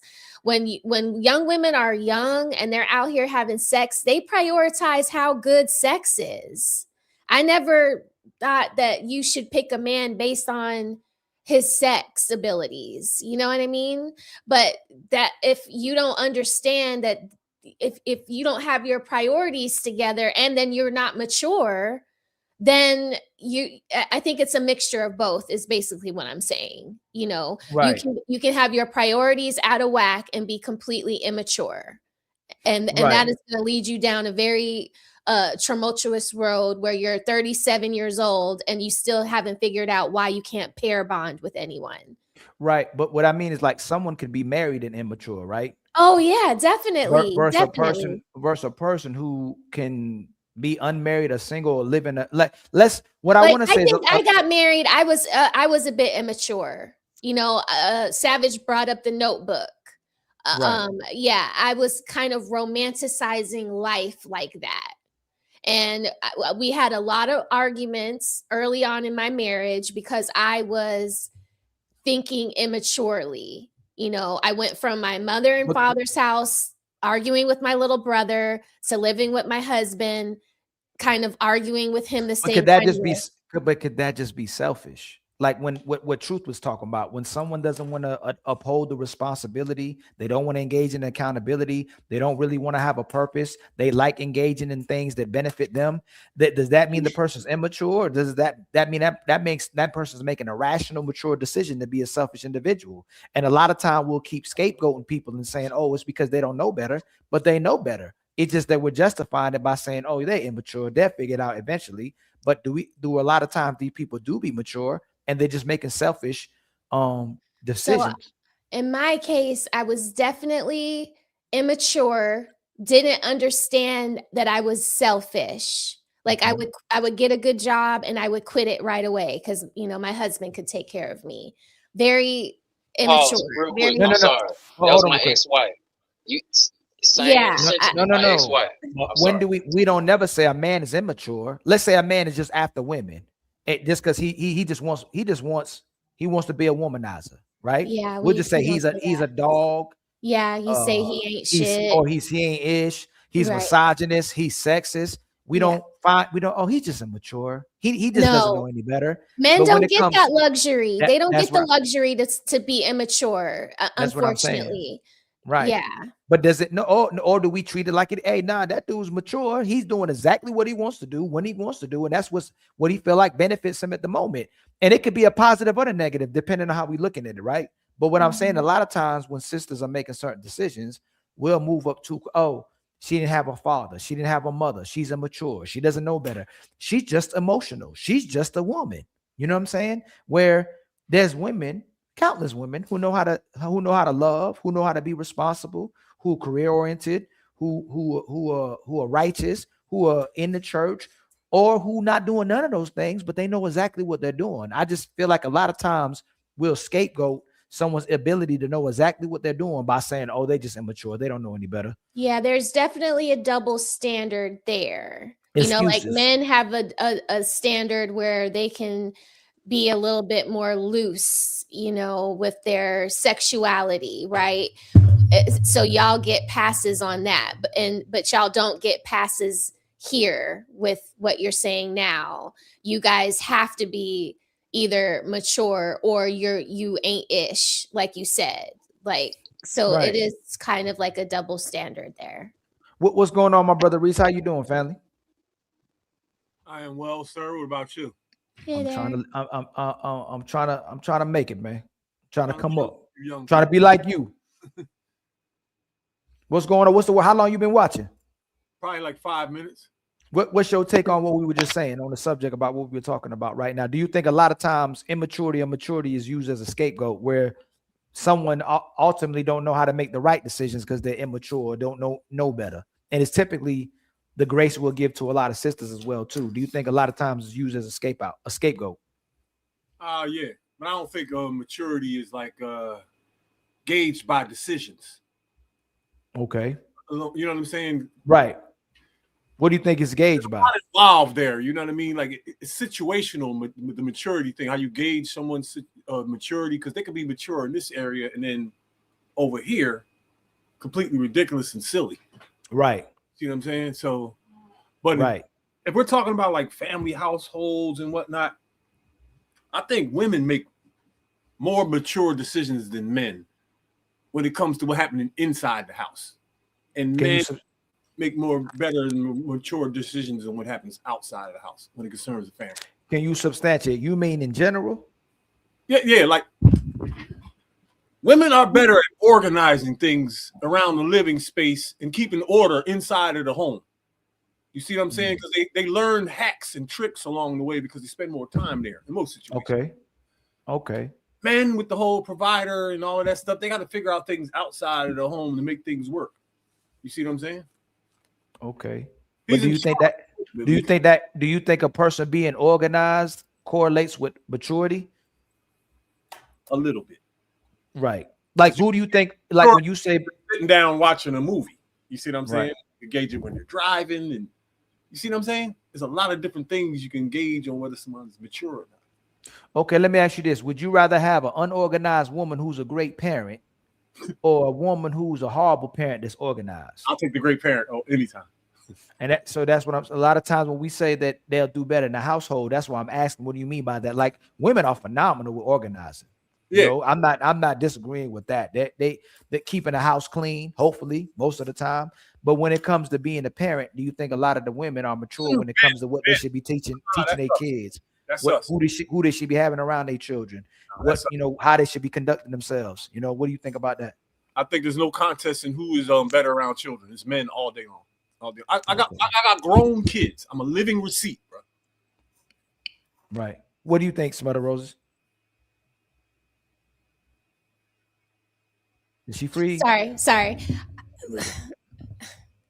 I definitely would rather be the woman. I would rather be the woman that is more nurturing and loving to my kid, but I definitely more organized when it comes to the house. my nesting is a lot better. If I were to leave my husband here in the home, it would be a mess. But when it comes to finances, when it comes to, investing in real estate or businesses like a grading company, or, I'm not good at making decisions like that. I had a restaurant a lot longer than we should have because I was emotionally attached to it. Right. And it almost ruined my husband and I, because I resented him for making me close it, Right. I had a restaurant? Yeah, we had a restaurant for 5 years. It was That's my awesome. baby. That's awesome. It was all we did for 5 years, long Yeah, days. I understand. Hard, in the middle of downtown Atlanta. And it broke my heart. I just could not, I didn't want to quit. I felt like I was a loser, Right. And then I kind of like resented him for him telling our employees, you guys got to start looking for jobs because we're going to be shutting down in 3 months. Like he had the foresight to say, this isn't working. In 3 months, I'm not going to let this go further than October. October is the end, So at the end, it was literally just me and him. And it took me forever to cancel the bread people, cancel the wine people. I just didn't want to give up. I was still looking at things with rose-colored glasses. So in that kind of thing, I am not equipped. But was I able to keep the restaurant clean? Like I was the front of the house. He was the back of the house, meaning he made sure we had all of the supplies that we needed, from the register tape to the food, to the wine. I would get in so much trouble for ordering too much wine. He'd be like, we need to only order what we know we're going to sell. And if we run out, then we just run out, it's okay. We'll go to the restaurant down the street and I'll purchase a few bottles from them for the restaurant. I just wasn't good at those kinds of things. And I still kind of do that. I still kind of romanticize having a About the restaurant. Oh, yeah. And he's like, Raquel, do you know what the insurance on the G-Wagon is? Do you know what the maintenance and the upkeep and all of that? You know what goes into all of that? I don't even think about that stuff. I just know what I want. But he has to iron out all of my outlandish thinking, Might I add, may I please get in here? Because Smell the Roses, I love you. You were saying a lot of things you were saying a lot of things that my ex-wife used to say, but she didn't stick in there like you did. My ex-wife dream car was a G-Wagon. I was like, okay, so what is the things we're gonna do to, take care and maintain that? My mother and stepfather, they had a business that my mother didn't want to let go. It was a club and a lounge, and my stepfather was like, we got to let it go. It's a money pit. And my stepfather, he was a Mason. He's deceased now, but we built the American Airlines Center here in Dallas, Texas. So he knows the ergonomics when it comes to business. He was doing it before he even met my mother. But women tend to, because of what they see on TV or how they were, Disney fairy tale, we're going to get married and start a business and, that's going to be our life. When, life and especially business is a roller coaster. Restaurant business is one of the businesses that are more likely to falter because of the competition, the overhead, etc. So things that you're saying, even when you spoke on, this is what my ex-wife did. She just quit the job and she was like, you're the man, you can cover it. She would just quit jobs.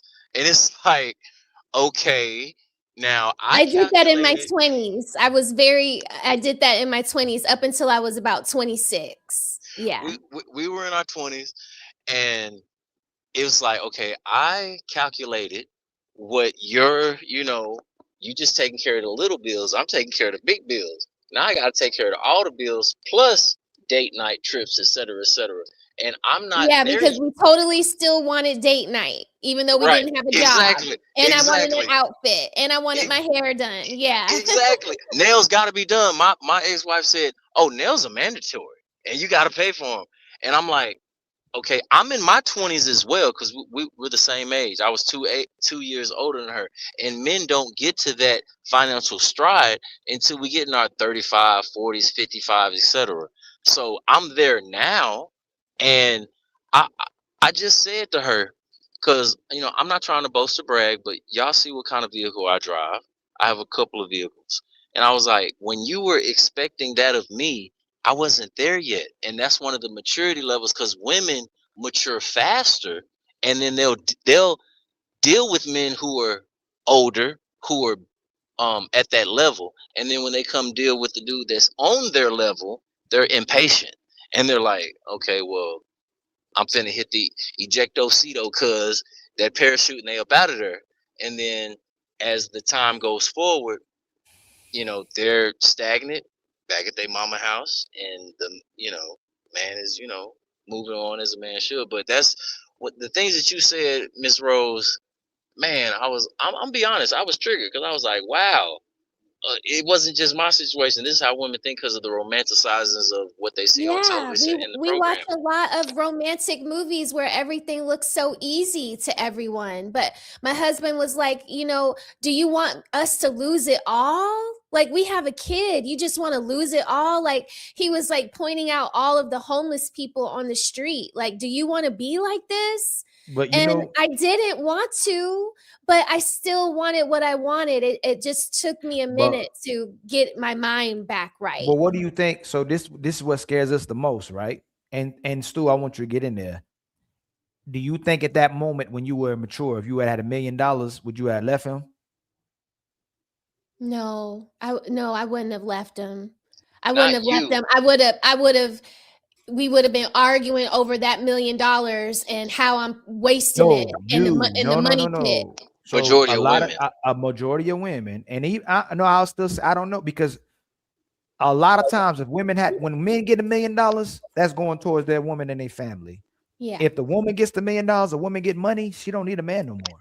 Like now, all these decisions. I look at that as a failure, Ali. I listen. No. I know what you're saying, but what I'm saying, a lot of times when the woman gets the money, she no longer needs that man anymore. All these decisions that this guy was supposed to keep her from, and all these things that she wanted this guy to finance and support and purchase for her.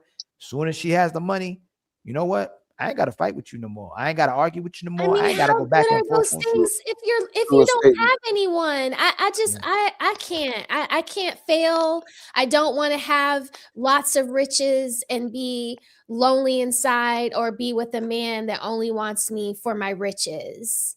You know, and I feel for y'all too, when y'all come up with money and then y'all fall in love with a woman, but she's only there for your money. Like, that is cold, and I don't want that. Right, but that in a lot of situations, and I'm sure the men on the panels, there's been a lot of happens situations every day, B, where women got to save up their money, and the guy had no money by the time the relationship ended. He had nothing in his account, and the woman came up off the guy because she didn't had to spend on nothing. He being a man, something? He wanted to be a man, of course. I didn't want to cut you off though. You can finish your sentence. I'm not saying ultimately a lot of times when men get into relationships, where it's funny how women will say, so when women and men get in relationships, when a man sets standards and expectations for her and she has to be responsible, she'll say, I lost myself. I'm losing myself. But men are ideally the ones that actually lose themselves and become emasculated, or lose their manhood or their foundation, because they give everything to this woman. And in the end of the relationship, they're depleted. They don't have nothing. And she just can move on with the next person. And you built her up to move on with the next person. You know what I'm saying? Exactly. Yeah, it sounds like we're talking about a very selfish woman. And I feel like a lot of women do not value family. I feel like a lot of women value themselves. They lack selflessness. And it always comes out when I hear stupid stuff like, anytime it's time to love that man or be there for that man, all of a sudden he's a narcissist, he's controlling, and she's a slave. I even heard a woman once say that she felt like being a mother was being a slave. Like, that was beyond me. I'm like, wow, how are we chucking up the responsibility of loving other people and caring for other people, which is free, by the way. It's free to love somebody. It's free to actually give a damn. To slavery. That's ridiculous. Yep. In this generation, I can't believe the stuff I be hearing. You gotta cash at me. You gotta sell me. You gotta pay me to care about you. What? That is crazy to me. You gotta pay me to care about you. I agree, Savage. Hey, go ahead, my brother Stu. Construct. It keeps saying, I see you in the back. I'm not trying to not bring you up, but it's just saying it's not loading. Like you're not, it's not all the way loading, family. I'll bring you up. But that goes back, but what you just said though, it goes back to something. Like I said, the truest thing I ever heard in my life. My grandfather said this when I was 15. He said, I want you to always remember this. A man will sacrifice his happiness and everything he owns for his family. But remember, a woman will sacrifice her family for her happiness. Facts. But real quick, one of the conversations, real quick, my ex-wife said, I'm not happy. Like we had the conversation in the morning, you talk about the logistics and ergonomics and the bills, like the morning meeting, right? And then after all that was over, she said, I'm not happy. Now, later on, I learned that she had been out of the relationship mentally 6 months ago. But that's one of the things they say, I'm not happy. And that Coach Greg Adams got a meme where he pushes a button where women are literally saying, I'm not happy. And that's the reason for them to hit the eject button on their, relationship. But you also have to remember, just like Smell the Roses was saying, and Savage was saying. Remember I said this, Ali, societal psychological indoctrination, where all you women are watching in shows or everything are things where no matter what you do, your behavior is excusable and it's valid. Everything you see from a man that's putting him down, he's the villain, he's the predator. While you're raising women, you're putting men down simultaneously. That's how we got here. Women will sacrifice her family for her happiness because everything she's seen in her life that she's watched is reaffirming her behavior and it's saying that she's valid because of how she feels. And it's telling her that the man is completely wrong. Yes, sir. And I just want to say real quickly before I hop back, I appreciate everything Smell the Roses said. I had similar situations early in my marriage as well. But I think the difference is the mentality of in the beginning of the marriage for women should be, but is not, I'm in this for the long haul. Yes, I have my moments to be like, oh, I'm a good woman. I could, but nah, I had to snap out of that and realize it's my husband or nothing. Like, I'm not going to leave him. That's the bottom line. I'm just not going to leave my husband. And again, me getting closer to my faith in my word, understanding that I made a covenant with God, help me get to that point. But to Smell the Roses' point, it just, especially in this society, when it's like me, I need to be happy. It takes a woman who has gone through those things and does have an inner sense of maturity and loyal and duty to a good man to kind of get through that nonsense and that scam and move to the other side of nah. That's why, Ali, I appreciate these panels that you have. I appreciate Smell the Roses and Savage Reality, because we are the voices that need to be heard. So for the women who feel like they're stuck and they're pulled on either side, no, sis, it's better over here. It's better over here with your husband and your children in your house than being outside. It's funny. It's funny. Oh, go ahead, Savage. No, go Savage. I just wanted to say real fast, and I'll be quiet before I forget. I mean, I do hear a lot of women say they a good woman. I just want to know, like, who told you was a good woman, or did you just deem yourself that so? Like, me personally, I won't say I'm anything unless I got a review back. Like, I think people should go ahead and start prioritizing that review and stop saying that you're something just because you want to believe that. You might find something out about yourself. You might learn something. Ask your man. Don't assume. Ask your man, are you a good woman? Is there anything that you need to fix or work on? You'd be surprised the answers you might get. Before you just go on your assumption and tell everybody in your relationship when it's all done that you didn't do nothing wrong and there was nothing wrong with you. Because I guarantee you, if they talk to that brother and he asks, how was being in a relationship with her, I'm pretty sure he got a lot to say. So you might as well find out about your flaws and what's wrong with you now with your partner that you got. And I don't think there's nothing wrong with that. Because the way I see it, if you make good decisions before me and during me and you the head of this household and everything else is, you're doing what you're supposed to do. You're being a good man. I can say you a good man. I done been with you for a while. Then when it's time for you to give me judgment or feedback, I should trust your judgment and feedback. I should trust that I might be hard-headed. I should take into consideration that maybe I talk too much. I could take into consideration I might be selfish. I might take into consideration that, you know what? You seem to get a little bit on you're a little too needy. You need to do this and that. Just take into the things that your partner might say. That's a part of being a good partner, is actually caring about what they think and say enough to Right. want to make some changes so they can be happy too. Because how your partner feel and what he think, it matters. And he might feel like he on eggshells, like he can't tell you what's wrong with you without you flipping out. So go ahead and make it comfortable for him and, be like, hey, baby, go ahead and come forth. I promise I ain't gonna flip wig. But am I a good woman? Is there anything I need to work on? Because I want to be better for you, because I know you're gonna always do that for me. I And literally I wanted to say something about what Savage just said about the review, and to what Stu was saying, like, if I would have got that $1 million, Ali, and I decided to leave my husband, the first person that I have to go and talk to is my dad. And my dad is going to say, well, what did he do? Why are we doing this? Why are we breaking up your family again now? And he would start giving me the review. Well, you can be feisty. Well, you can be a little immature. You can be selfish. Raquel, 3 months ago, it was blah, blah, blah, blah, blah. And now all of a sudden it's this. So yeah, that review, I think women should take that more into consideration. And also the fact that society gives you an easy out, and men don't get that easy out. Like they get beat up by the world, and we kind of get propped up by the world, whether we're getting a good review or a bad review. real quick. I asked my sons, my lady, and my mother, what do I need to improve on? At least once a month. That's it. That's all I got. The thing I want to, what I've been realizing for the past shows is kind of scary, but I don't know how do most women or a lot of women actually believe in good women. And I think Savage was on the show the other day when I was talking about it, or it could have been Tia.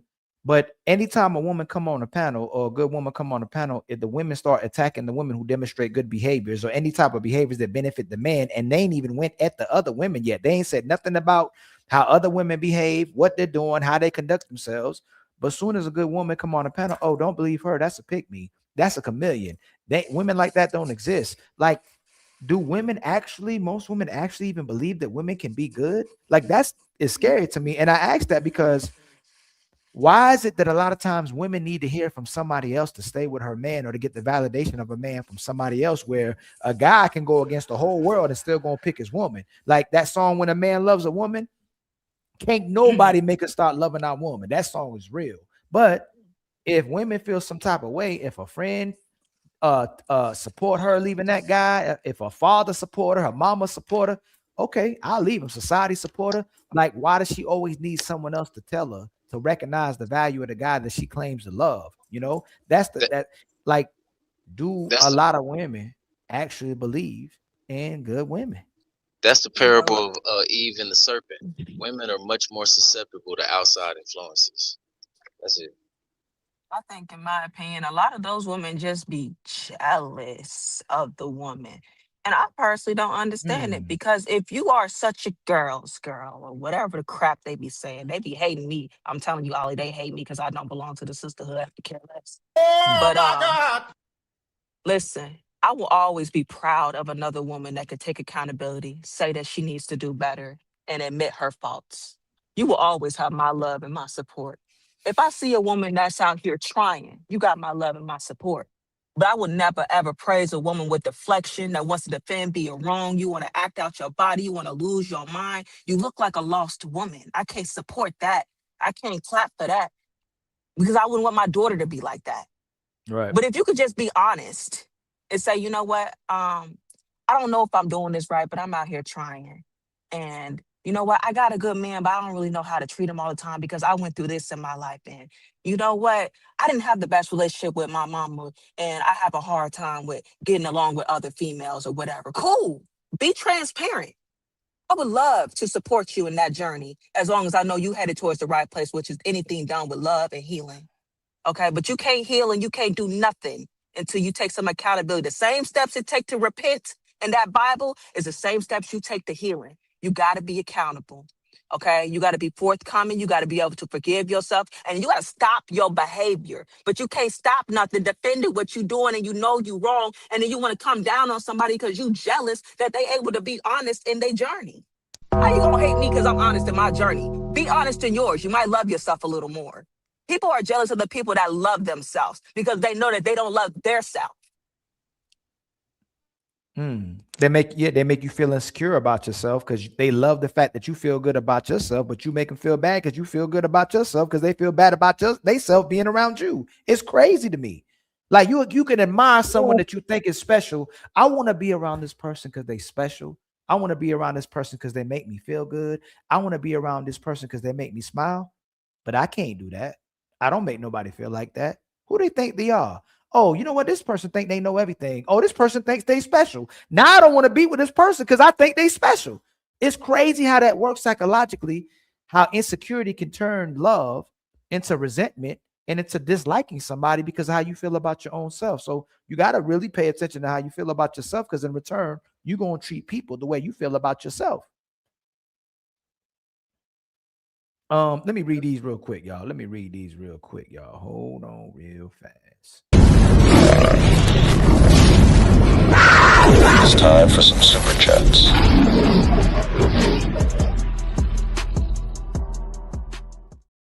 Y'all, much love to the 250 people in the building. Please like and subscribe. Please hit the share button at the bottom of your screen. I truly appreciate it. In the YouTube universe, I've dropped the link if you'd like to get on. Some people act like they can't find a StreamYard link.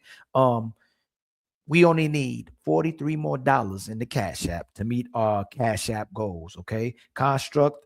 I see your icon, but I just don't see you, brother. I don't know why it's doing that today. My brother Construct icon, again, don't be afraid of construction icon. You know we're not afraid of you, my brother. And then Shadow Dragon gifts us with a membership. Much love to you, my brother. Empire, baby. Please spam my brother Shadow Dragon's icon as well too, emoji as well too. And then my brother, no, I think it's my brother, put her to work with the $5 super chat, debunking the myth women's reproductive organs mature faster, meaning they are able to reproduce earlier than their counterpart at the same age. That's it. I would say that to my brother, but actually the women do mature faster when it comes to their psychology as well too. Their prefrontal cortex matures faster as well too, and their supposedly their emotional regulation develops faster as well too, and their communicative skills and their reading comprehension skills mature faster as well too. I just don't know where it's going when it comes to the relationships as they mature as well too, because most of our brains finish developing by, I believe, 25. Doesn't mean you don't stop acquiring knowledge though. And then my brother Leslie K with the $5 super chat, 1 Timothy 5:6 with the King James version. It got to be the King James version. But she that liveth in pleasure is dead while she liveth. And then my brother, it's T.O., the legendary T.O., hits us with the $50 ball. Now we met our super chat goals and our membership goals. When honesty, transparency, and loyalty are the foundation, the circle becomes untouchable. Say it again, baby.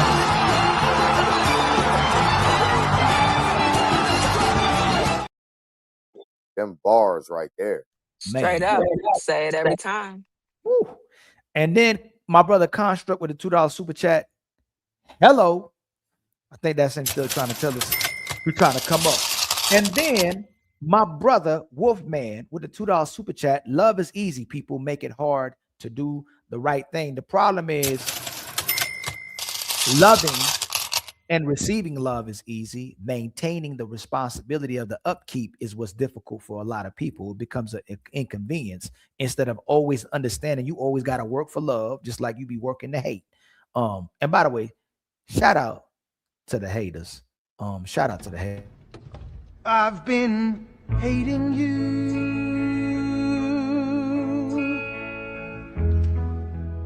too long to stop now. And then my brother, let me see, Matt hit us with a $10 cash app for all the faster is the school model. Much love to you, my brother. Again, thank you for the help. We just got $10, kinfolk. You know what that means, right? We back on our feet again. I ain't gonna hold you. Support be healing people. And then my brother, I ain't gonna put your government out here. I'm just gonna call you D. I don't mean D though. You know what I'm saying? But his name D, it starts with a D though. Hit us with a $50 cash app. For him and T.O. are not a sponsor of the show with $50. Says for I love you guys, untouchables for life.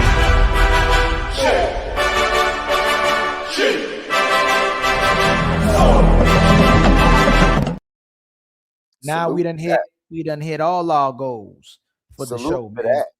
That's why when I see you said a 50, I said, hold on. You just said you needed 40-something more. We hit you with the 50. And then T.O. knew it too, and he did in the super chat, man. Much love to y'all always, man. Yes, sir. Hey, my brother, I just called you out, family. So it's my brother Mike the Most.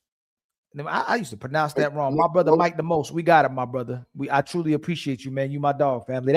So we got new ones that go on acting like old ones. Like my brother Micah, my brother Kev, my brother what's my other brother I was talking about? 30K. Oh, whenever you see True Vision Board 20 in the chat, that one that sent it, that's me that does that. That's me in the chat. That's you too. That's you, my sister Wanda. So we got people acting like they've been with us since day one, man. They be rocking with us. What's going on, Wolf Stack, man? What's the word, my brother? How you doing, man? You on mute, brother. Oh, my bad. What's up, big brother Ali? You good? I'm trying, man. I'm trying to do God's work. You know, somebody gotta do it. You know what I'm saying? Till they take me out. I'm gonna try to do my best to have a conversation. You got 101,000 years to go, Ali. You good? 101,000 years. I used to feel like that, man. But I think as you get older, you start preparing for ultimately what can happen to you. You want to prepare your family for what can happen to you as well, too, because it starts getting real around here. You know what I say? When God got his hands on you, he protecting you. You got a long, he let you get a long time. Yeah, that's true. But that's what I say. Hey, things around you be changing, family. All the stuff, my whole world around me, now that I open my eyes, it's completely different than the last time I opened my eyes. So it's a lot of things that changed, brother. Since I still keep a place in me that's connected to what I saw when I was growing up, but a lot has changed, man. Like a lot has changed. Ali, let me ask you a question to make you change your mind real fast. When you get up in the morning, sometimes you ever got up and take a deep breath, like just thanking God for giving you another day, like just breathing, like yes. But so Ali is a purposeful person. So if I don't have people around me that I love and love me, it ain't too great for me. So I had a phenomenal mother and father, and they almost set me up. It's like a gift and a curse. People who can live for materialistic and superficial things, man, they be all right, even though I don't think they're ultimately happy as well, too. But I was born and raised with love. I was loved. Like I was loved. You know what I'm saying? Ain't nothing I had to fight for. Ain't nothing I had to chase. Ain't nothing I had to convince somebody to do. And I'm talking about mother and father. And my mother was just as ferocious as my father. Meaning, if I came in the house some kind of way, my mom already sensed what's going on. My mama knew when I was trying to hide something, when I was going through something, she was already on top of it. Like my mother was a queen, like hands down. And my father was a king. Like my mother and father, I think it was a guy. So I'm gonna tell you this. I don't know sometimes if this is real life or it's the Matrix, because I don't know how I got the mother and father that I had. And I really don't know. It's like a movie, the way they met and how they were. They like similar things. They were very righteous, and my mother and father was straight. There ain't no in between. It's either all or nothing. That's what you got. You all or nothing. It ain't no sometimey. It ain't no middle. It ain't no iffy. And they showed up like that every single day. So God gifted me with my lady and my children because I need that. And that's the way, that's what most men need as well too. That's why a lot of times men be functioning a certain type of way. So what you want to say, Ali, is that your parents were like welders and they built a great strong sword in you. Of course, but as you get older, if they loved you the way that I'm talking about, you want to take care of them as well too. You know, you want to live for them as well too, and you want them to live forever as well too. You want your grandparents, your uncles, your aunts, the people around, you want them to live forever, but so much changes around us. Sometimes, like, my favorite quote is, the man that knows something knows that he knows nothing at all. So the more I think I knew, the less I know. You know what I'm saying? Like, it's just the things that I thought I knew is not what I thought, but I'm gonna still try to hold on to what I knew, you know? And if I ever let go of what I knew, I feel like I will betray what I know, you know, which is the epitome of love as well too. What I look at as love is me trying to do my best to be and resonate with what a man's supposed to be. And the woman I connect to better be the best woman she can be as well too. You know what I'm saying? And people in general, our epitome, and Muhammad Ali said that our rent on earth is serving other people. So I love and transpire and try to gravitate to the people that I felt like were phenomenal human beings, or try to be the best they could, and the purpose they served while they was on earth. You know what I'm saying? Yeah. Even if they had it, and you know, people would be like, sometimes we too judgmental, we look down on people. I don't know if I could. It's public. Maya Angelou's background, I don't know if I say it. She was, well, I say because she put it out. She was a toot. She was a toot. Yeah. And Malcolm X was also like out there. Right. So it's not about where you were, what you went through. It's where you end up and what kind of person you are as well too. And now you are able to hold yourself accountable about that as well too. So it's not where you're from, it's where you at. Yeah. That's Still I Rise. But where you from is important too, though. Yo, right. I used to work with her. Who? Maya Angelou. Oh Wow. man, was she really how she was, or was that a front? What do you mean? Is she what she presented, or she was like, sometimes what people present one thing and then people that know him personally, like Michael Jordan, the greatest basketball player ever, but the word on the street is he's a horrible person.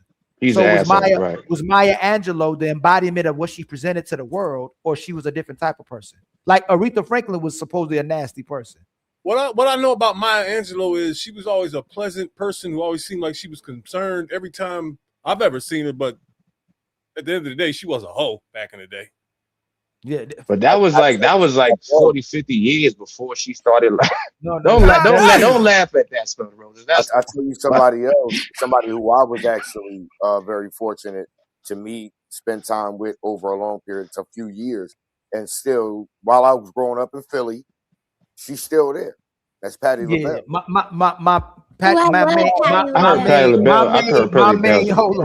point get destroyed. My main point is, regardless of the things that we went through, if we truly have become the embodiment of another person, we can be that person as well too. Maya Angelou has affected a lot of people, regardless of her background or things she went through, and she holds herself accountable about being rebellious against her mother and father, but her mother had the door always open for her to return back into the house. She'd be like, my baby's home. And she resonated back with the way she was raised, and she returned back to how she was raised, but became even a more phenomenal person that inspires so many more people. That's all I'm saying. Yeah. That's why I'm like, when people be like, oh, we try to hold people to who they were or how they are. No, we'll hold you to how you behave and how you moving as a person. But if you truly are maneuvering in as a good person, regardless of your background, I believe people can be redeemed. Ali, yes, sir.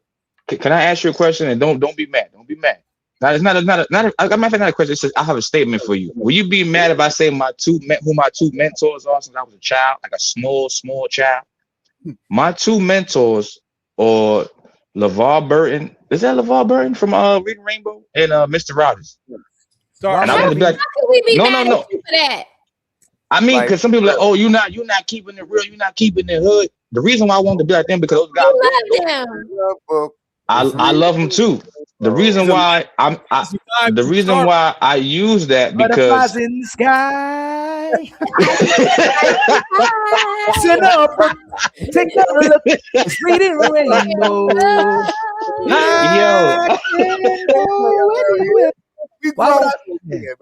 Yo, that music when it started. But hey, man, Burton is a But special human being, man. If you look at the roles he played, he has done the most foolish shit of any black actor that ever lived. They ever lived? Hold on, say that one more time. The what? Jordy. Look where they put him, man. He's the blind guy on Star Trek. He's cool. very intelligent though. Yeah. He was super smart. He was super smart. Now we needed him with those little. Come on now, that was a phenomenal role he played on Star Trek, man. Yes, sir. Yeah. And he just played but he was Kunta. He was giving a history lesson. I don't think right.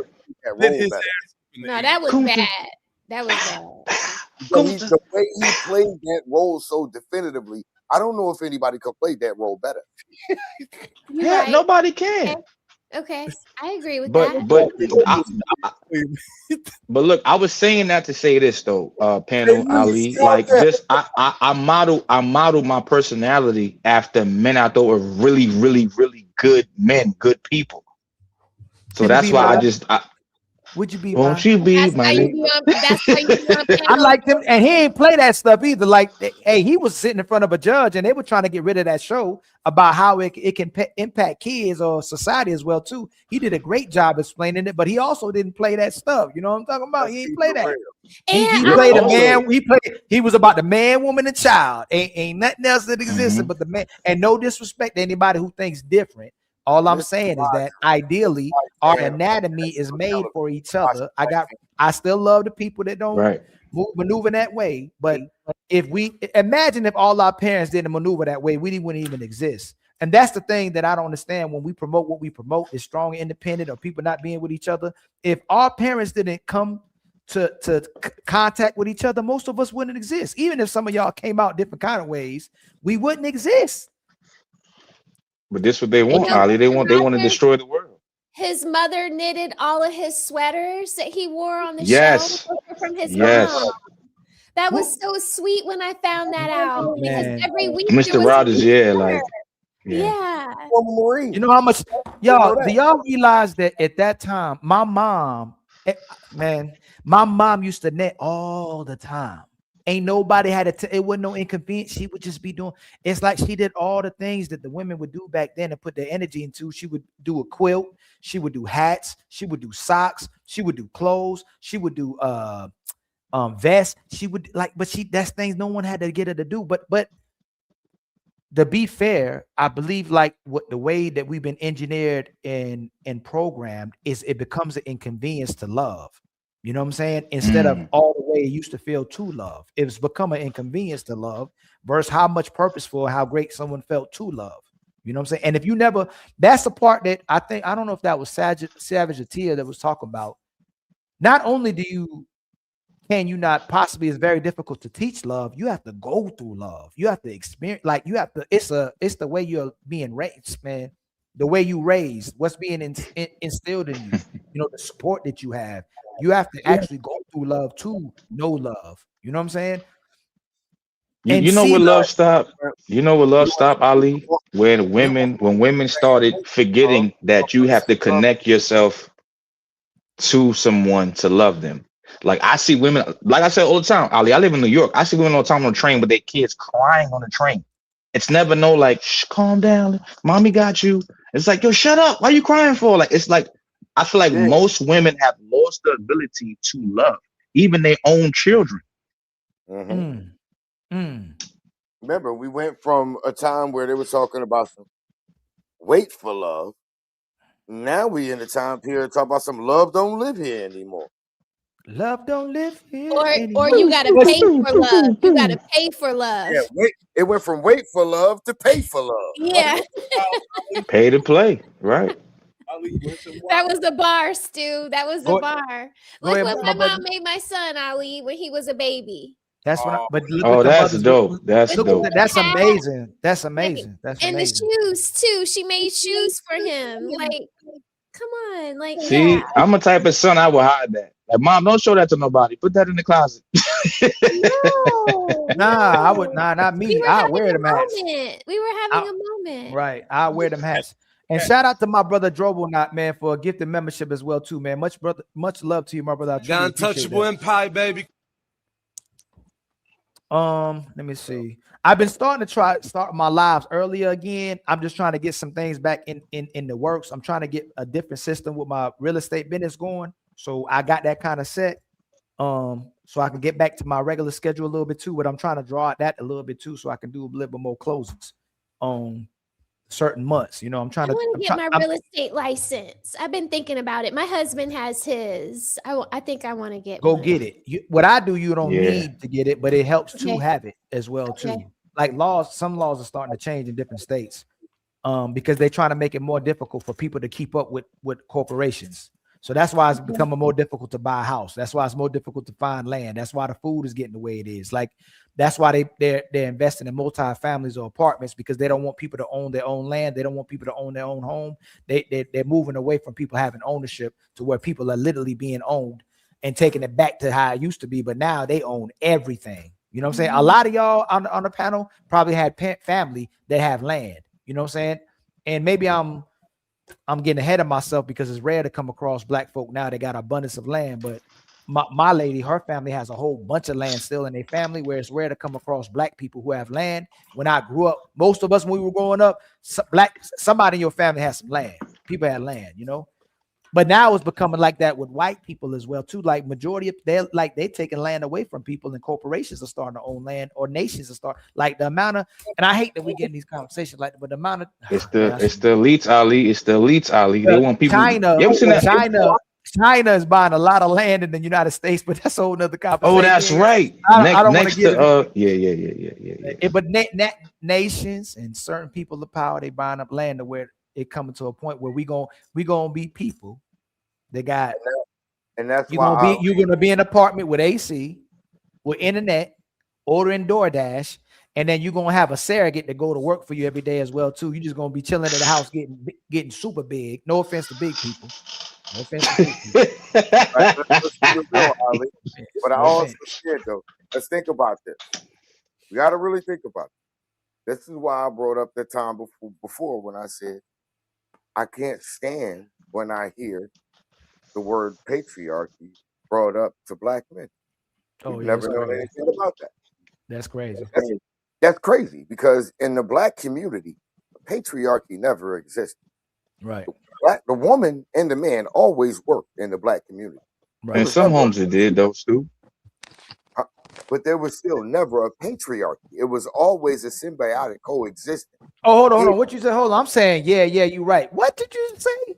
Exactly, Ali. Exactly. Y'all got to call out Ali, though. I'm saying, yeah, and I heard patriarchy never existed.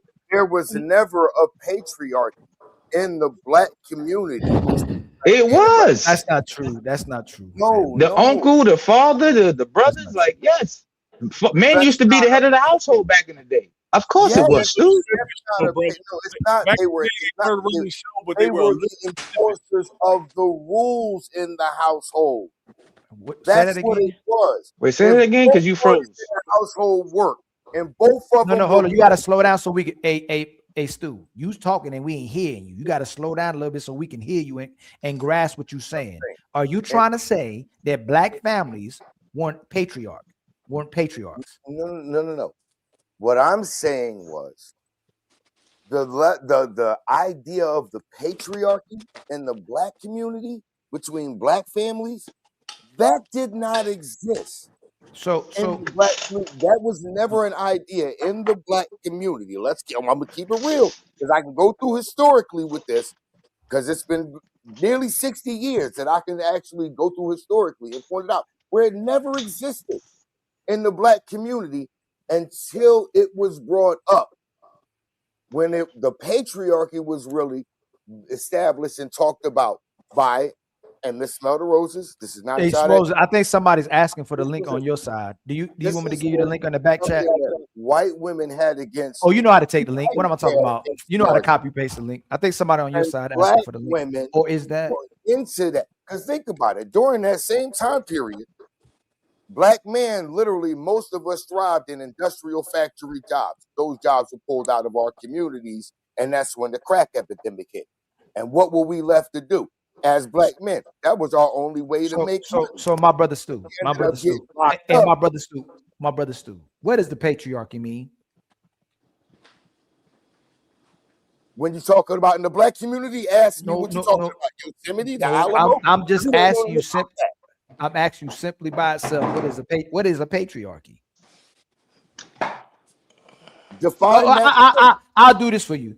So the first part of the word patri means father, right? And the archy means authority, right? So it is typically when the man head is the head of their families, okay? And the family passes through the father and the name, the people, the last name. That's why the last name goes to the child as well too. And the men dominate. They take the dominant positions of the family, the society. Why was that established? Can I land real fast? The man makes majority and primarily most of the decisions. Okay, tell me what part of the black family that you talking about, what year and era where the black man typically wasn't doing that. And I'll go all the way back to Africa. I'll go all the way back the way to Egypt. I'll go wherever you want to go where the man wasn't always in that position. Name me the era, name me the time, name me the civilization, name me the nation where the man wasn't always leading the household.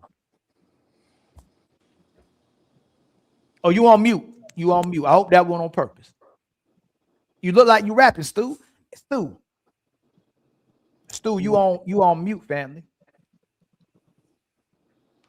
That is true. But in the black community, I asked you I asked you a question. Tell me, hey, Stu, you talking to Ali. You know one of my and people will say, Stu, I'm asking you, Stu, I'm just asking you, please don't do that to me. Don't do to me what people be doing, and then I go all Ali. I asked you a question. When was the period where the black man didn't lead his household, lead his nation, or lead the family? What time was this? What nation was this? What world was this when the black man didn't always lead his family and wasn't expected to lead his family? He was always expected, but in the black community, what you're trying to do now is you're trying to make a broad thing. I'm talking about in the black community, in our existence, in this country. So we're not going all this broad spectrum shit you're trying to do. No.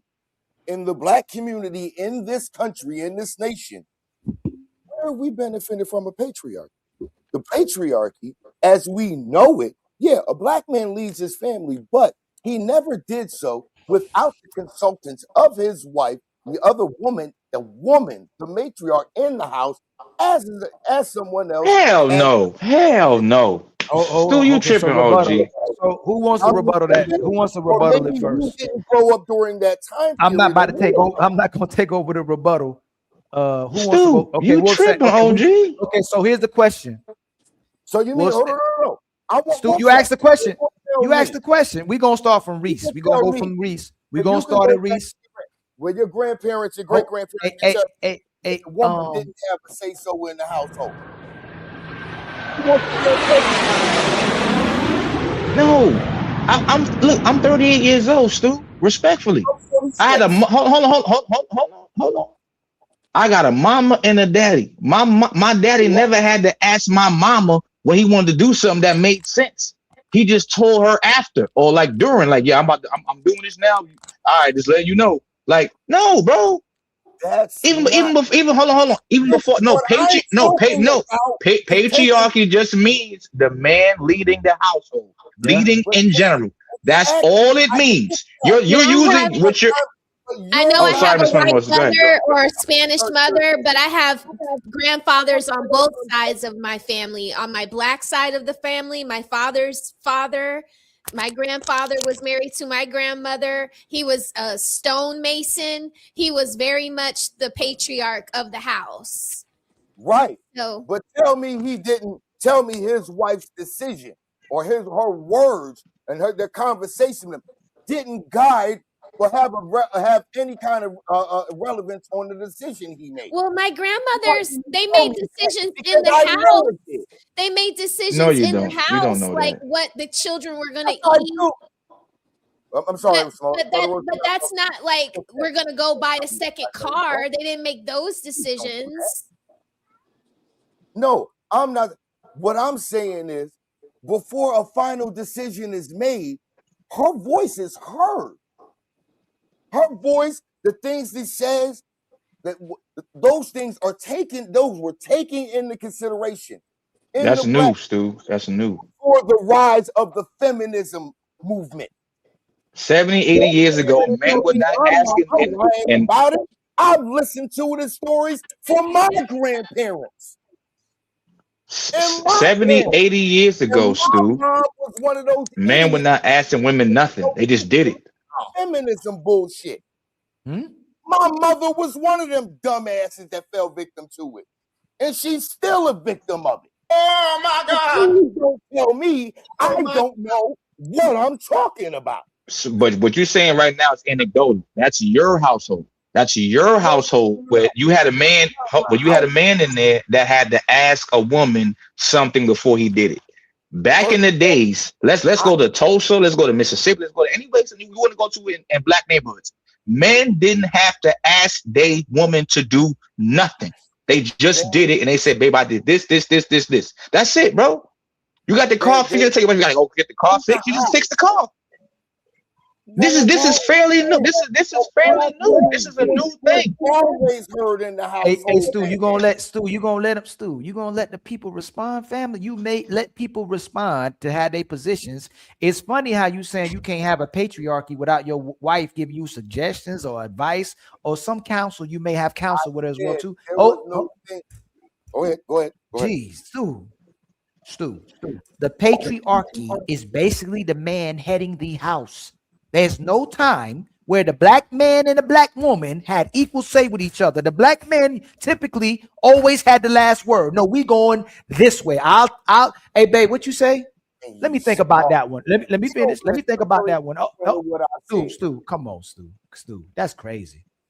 Y'all still missed the very key point of what I said.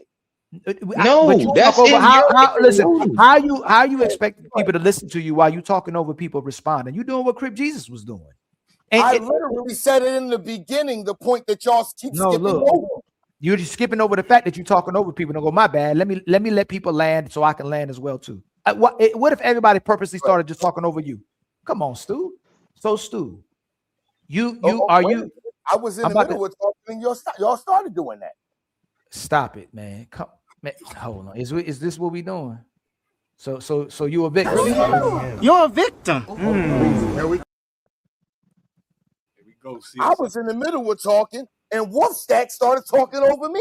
But you ain't. You're right. You know what? You're right. Sometime. Come on, man. Yeah. Hey, see, y'all say, boy. Hey, Stu, we coming right to you, Stu. What do you when you? I'm gonna let y'all go ahead. Go ahead. Stu, you've been talking my whole ride home. That was 20 minutes. No, we Stu. Yo, I just left a restaurant from downtown Dallas. It was 20 minutes for me to get here. You've been talking the whole time. No, I won't. That's real talk, man. I even got up here, so shut your ass up. Hey, come get this nigga, man. Bro, you come with good points, but you've been monologuing. Truth. Hold on. Is my mic low again? So, Stu, the patriarchy is basically man leading the household. What are you trying to say so we can understand? You cannot conflate. Let me finish. Just go back on mute real fast. Go back on mute. Go back right on mute. Are you conflating the fact that a man would listen to his woman or ask for his woman what she thinks with not being a patriarchy? Because I don't know what time of period you're talking about where the black men and black women had equal say, or the black woman even wanted the equal say with her man. No, like I said, y'all missed what I said at the very beginning. No, don't have a conversation. No, we're not doing that. We're going very direct. Let's not have a conversation about the conversation. What are you saying? Just say what you're saying. Whoa. We're not going to do that. Do what? This is what I'm not going to do. Okay.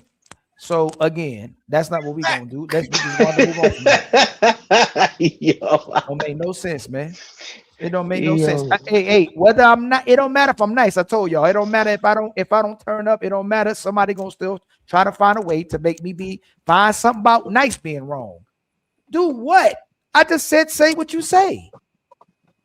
You still in the background talking. Nobody can hear you. You in the back. Nobody can hear you. So let's see. Everybody, we got almost 300 people watching. What did I do to you? No, what I said was simply. No, I didn't ask you that. No. What did I do to you just now? What did I do to you? We not gonna have a conversation about the conversation, but it's not about the conversation. It's about what I originally said that y'all skipped over. You're doing it again. You're talking about a conversation again. I'm talking about what I said that y'all. You are having the conversation about the conversation instead of telling everybody so they can respond to you what exactly you mean. Because I know we're not understanding. I mean is simply this: the idea of the patriarchy in the black community, when the whole divide between black men and black women, the idea of the patriarchy in the black community between black men and black women, that didn't exist for us. What does that mean? No, can you give context? What I'm saying by this is, what is described as the patriarchy now? The authority thing like that. Oh, you're trying to control the patriarchy. That was never a thing in the black community. That was never. No, say in your house. Say in your house. Say that. And most of us. Say it again. Say something else. Oh, say something else. Say something else, nigga. That's why hold on. You said, hold on, Wolf Sex. You said, say in your house, without actually even knowing me, bro. I grew up in foster care and in group homes in Philly, bro. It's not no family thing. I know what I'm talking about. I watched my fucking family get torn apart from this. I watched it with my own eyes. So don't sit here and tell me I don't know what I'm talking about. So that means you don't know what patriarch looks like then. Just say that. No, I do know what it looks like. And I do know what it looks like when it got torn apart by something that didn't exist in the community. I want to add to this. No, the idea of a patriarchy between a black man and a black Just woman. let him get it out. Let him get it out. Okay, sorry. I'm a mute. Hold on, hey Reese, respond to him when he finished. You got to finish though. The black woman in the community did not look at her man as an authority figure or someone that controlled her or what she did in that community. She never looked at him like that in those days. That never happened. Those were not the ideas that were in the black community. So, I see you raising your hand, Reese. Yo, I think I know the message you're trying to convey, right? Go for it. In those days, we weren't using terms like patriarchy and matriarchy because the situation didn't call for us to use those terms, right? There was order and balance, kind of, right? The man was always running the show. He made the major decisions because he was the breadwinner, right? Right. But the worship was around that woman in that family. There wasn't no like he's here and she's here or none of that shit. Nobody ever even had a conversation like that. Things kind of went like a well-oiled machine, and you know, and when and it was never like that. Said that shut everything. Everybody woke right up and came to life and addressed that. What is going on here? You see what I'm saying? So the worship was around and make decisions who you're going to go to. The next Still, you got to let Reese talk. He's barely said anything. You're talking over him while he's talking, man. He's right though. I'm sorry. Reese said it better than I could. I didn't hear him. I didn't even know what he said. You heard him? Yes. Oh. Oh shit! Oh shit! Can you say that again, Reese? If you can even remember what you just said. I'll try to give you the quicker version. It was more of a balance, right? And there was no archy whatsoever where someone was overseeing the other. And we weren't even using these kind of terms to describe what was going on. It was a whole different custom and culture back then. You see what I'm saying? That's all it is. So it sounds like you saying, Reese, that it just happened. There was no conversation of instruction. It just fell right into the natural balance. Like I'm old and I've never even heard that. patriarchy used in the way it's used until the late 2000s that we're in now. But I got a question. I can only account for about 5 or 6 years of that word being used commonly. In the other 50 years of my life, I've never heard that shit. So somebody never heard wait till your dad. Can I ask a question? Go ahead, Savage. So just because it wasn't discussed and Right. it wasn't instructed, does that mean that it wasn't present? Yes, because there was no situation to call for us to suddenly start using these terms to describe household relationships. There was more of a balance, and everybody in the building kind of knew what was going on, and there weren't too many complaints about what was going on. Everybody knew their role, and when things got unruly, we ironed it out. You know what I mean? There was no ruler. Dad put his foot down, right? He ran the show. But if mom had needs, everybody woke up immediately. Let's handle this right now. Everyone had they both had the same type of power, not type of power, but level of power, just different kinds. And they weren't. If they did, why did your mama say? Why did most moms say, "Wait till your father get home"? Start over, bro. Start over. If there was no power dynamic in the house, why did most black mothers say, "Wait till your father get home"? What does that mean? Come on, y'all acting ignorant right now. He said that. He said father put his foot down. He did say that. He's just saying it in a different way. What I'm saying, Miss Melrose, is that literally is even if you don't use the word patriarch, we know that living right now, patriarch literally just means man over things. That's all that means. Man over everything. Man, that doesn't say like women are important. Women are very important. I'm just saying. When I know my mom, let's say, I'll give you a prime example, right? But Wolfie, do you think that when you're coming out of slavery, that when black men and black women were coming out of slavery, that they paired and got into homes and they were saying to each other, "You're the patriarchy, I'm the matriarchy, I'm under you, I follow you"? Do you think that is how it started off, when we were freely able to pair with each other? I think that when we're speaking about this, and you got to look at the two men that you're talking to, these are men that are older than we are.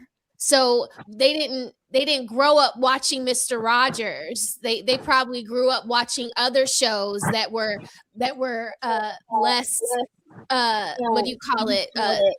Not segregated, but mixed. Like Mr. Rogers had he was one of the first TV shows to have a black man cop, and him and that black man put their feet into a little mini pool together, right? So they didn't have shows like that. They had white people that they were looking at. They were living in Jim Crow. They were living in redlining and things like that. So do you think that for these two gentlemen that their families were under this kind of same thing that we're talking about right now? That's all Reese and Stu is saying. They weren't calling it these things. Real quick. This question real quick. Just like you said, Wolfstacks, they always ask, wait till your mom get home. Wait till your dad get home. You ever notice you all go ask to do something, and you ever hear your dad say, go ask your mama? It's the same respect. Yeah, your mom gives you permission to do something, especially when he wanted to say no. Down when the law needs to be laid down. It was never a patriarchy or a matriarchy. It was an equal level thing in the black community. It was never equal. It was you keep saying that, but in most people that had their father in their house, it's never equal. It was you keep saying that because that's how you feel. But Reese used the word balanced. He's not saying equal. He's saying balance. So equal and balance are two separate things. No, but Miss Mother Roses, he said in the black community there was never a dynamic where men were in the head of the household. He said it was always balanced. So balance is equal to equal. It's like almost, if not the same thing. But I'm telling him he's older than me. He's supposed to know better. I was from an age where I seen 5 different generations, and I'm only 38 years old. I was born in 87, right? I had I had grandparents and I had great grandparents, right? Even seeing them, the man was always the head of the household. Yes, he confided in his wife. Yes, he confided in the woman he loves. But at the same time, he always had the first and last say. People that might not have had. Sorry, Ali. I'm sorry. Go ahead. Well, you're fine. We conflating feminist rhetoric, extreme feminist rhetoric, to the way supposedly men used to be back during when women was oppressed, to the fact that when a man has power, a man has always gotten power in his household, and he would give his woman the power of his house. So it felt balanced and it felt equal. That's what would happen. So the man would be the man of the house, And then when he would come home, he'd go, hey, babe, this your house now. As long as you're doing what I'm asking, as long as this house is in order, as long as you're taking care of me, you are in charge of this home. But the man ideally gives that woman that power as well, too. So if what Stu is saying and what Philly is saying is that there's no way in that black community never used to say, I dominate white wife, I'll run over my wife. I'll concede to that 100% of the time. None of us have raised where our fathers were domineering or dominant of our mothers, but our fathers were always in charge. Whether he said it outwardly or didn't, he ran that household. And a woman doesn't want to be with a man who's not running a household or who's in charge. She don't want the responsibility. She don't want to be in that position. She don't want to take leadership position of that. And typically when she does, if she makes all those decisions, she'll end up resenting and rejecting that man and and emasculate that man and not look at him as a man. But for the most part, the black man in general, has always led a household, and most of us want to be inside of a household that a man is running. But has most men, I've never heard a man say, dominate your woman, control your woman, you're superior to your woman. If he want to have that conversation, of course, you never make your woman feel like that. But the patriarchy is ultimately the man being in charge of the household. And none of us would promote that, the goofiness of saying, I'm always control my woman. I'm gonna dominate my woman. Nobody on the panel wants love that they have to dominate and control. If she has to love you, the only way she can love you is if you essentially physically in control of her. That's one thing. But if she wants to be under your control and under your coverage, that's the type of love you want from a woman. Because no matter what, the man is always going to be in control, or the woman's going to be in control. Somebody's in control. So it's a woman-led household or it's a man-made household. But the man, if he's running a household, will give power to his woman and dominion to his woman as well, too. So it's always been a patriarchy, though. Always been a patriarchy. But I get what you're saying. Where do we ever benefit from that? Or a man-led household? What kind of household? No. I'm saying I get what you're saying. But we didn't start that. Hold on, hey, Mr. Stu. Oh, Stu. We didn't start that conversation. Men ain't start that conversation. Men ain't compete with their women. There ain't no competition. Men is looking for cooperation from their woman. There ain't no competition. You can't outcompete them. You're not faster than the man. You can't jump higher than the man. You're not stronger than the man. You're not taller than the man. You don't have as much resilience as the man. You can't even compete with the man. He's not, and you're not meant to do that with the man. The man was put on earth to take care of the women and the children, and men, other men as well too. So it ain't like we saying compete with her and you better than her. Your role on earth is to take care of the woman, and the woman, and she's supposed to take care of you back for taking care of her. So when y'all come together, y'all supposed to make Voltron and shit. Yeah. So my whole thing was something like that's what I'm talking about. Right. Transformers.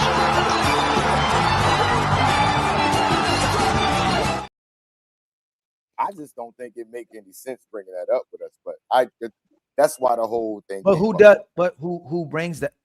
Who typically brings up? We're tired of the patriarchy. Who typically does that? Okay. The women. Okay. And now watch this. The patriarchy gave jobs. The patriarchy lets you take advantage of men. The patriarchy lets you vote. The patriarchy lets you be a businesswoman. The patriarchy lets you run over men, let you sue men, let you garnish a paycheck, take half of his money. So you can protect you. If again, ain't nobody crashing out faster over than what happens to women and children. The ultimate goal of patriarchy is to take care of women and children. That's what man ain't that on the panel. Like, I'm not in a relationship to take care of me. I'm in a relationship to take care of women and children, but I'm with them hoping that they do what I'm asking as well too. Hey, Ali, can I ask a question? Yes. Is it safe to say then that there is a difference in respect between a man and a woman? There's a different kind of respect as a woman that she gets, the nurturing, the coddling, and all of that, the feelings and all of that in the family, the feeding and all of that. And a man's level of respect is the more of the authoritative side. Would it be safe to say that both are supposed to work together, but it's different? Yeah, so the woman, and honestly, I think there's a jealousy with that, and I think it's a power dynamic that's the issue right there when we speak on that. it becomes jealousy. It becomes envious of the man. Yeah. But Because not they think it's the not really. man being almighty man and all of that. Not. This tyrannical ass nigga. Just like you a slave to me, I'm a slave to you. If I don't take care of you and you're destroyed, I'm destroyed as well too. Every woman is ideally a home. Like even if you ain't got no home, she's your home. That's why that saying the home, the heart, no. The heart is what the home. Hold on. What's the saying, man? It's on my door, and I can't believe I forgot it because the heart is where the home. No, the home is where the heart is. Your home is where the heart is. Wherever this person you love, wherever love is, that's where your home is. So your wife or your woman is home. Love, she is love. If there's no love in the house, there's no home. Like it's simple as that. The reason why men wake up, that's why when they talk about the men being high career earners and purposeful men, we are driven like that. A lot of times they try to take complete credit of it, especially if they're not doing nothing back towards the man, but it's in our nature to be driven and purposeful. When we have women, you got to show up every single day to take care of your family. It's no options. She has the option to not have to go to work. You can come back home, you can rest. Essentially, hopefully you cooking, hopefully you cleaning her home. But isn't that being an adult? I'm not asking you to be a slave. If you didn't have me and you at home by yourself, ain't you cooking? Ain't you cleaning? Ain't you take care of the house? How come when it comes to having to do it for a man, you become a slave? But again, women have the most valuable role. We may have the most important role, but a woman being a mother, a woman being loved is the most valuable. Ain't nowhere. There's no reason for us to live if she's not loved. There's none. We be fighting and going to war every single. The fact that women exist is why men fight for peace. And if a man is willing to jump in front of a bus and die for you when he hears something rattling downstairs in the basement in the middle of the night, shouldn't he be considered the head of the household? Like, what is wrong with that? There you go, what is wrong with AKA talk on to protect you. Your responsibility is to nurture him and the children. I don't understand why both of those things are not equally as powerful. But the women want all of the glory, but they don't want any of the sweat equity that goes into being a man. Like the man has to kill the bear, he has to bring home the bacon, he has to do all of these things, and they just get to sit back and clean in an AC in a well air conditioned home. It's like, come on, ladies, let's stop this. It's balanced, but he's clearly gonna die for you versus die for him. No. Hey, Reach, before you say something, what Rose basically is saying. If I'm willing to die, if I'm willing to die for you, then you should be willing to live for me. That's it. That's it. If I'm willing to die for you, you should be willing to live for me. That's a simple trade-off. Go ahead, my brother Reese, and then Savage. Go right after Reese. Yo, listen very, very carefully. Right? I've been the other guy my entire life. Get closer to the mic, Reese. I don't know if that is turn. You got the fan on. I think you got the mic on the fan or something, or the cat. Something. Can you hear me? Yes, now you're good. All right, listen very carefully. My subwoofer. Hold on hang on a second. I've been the other guy all my life. And one thing that women know how to do, like experts, is that over time, when they're a housewoman, a house mother, and all of that, they learn hacks and ways to take care of their chores and homely responsibilities in a very, very short period of time, so they can have the rest of the day to play. That job of being a housewife is not as hard as you think it is. There are hacks, ways to make it look like a walk in the park. There's no one alive who can debate me on this.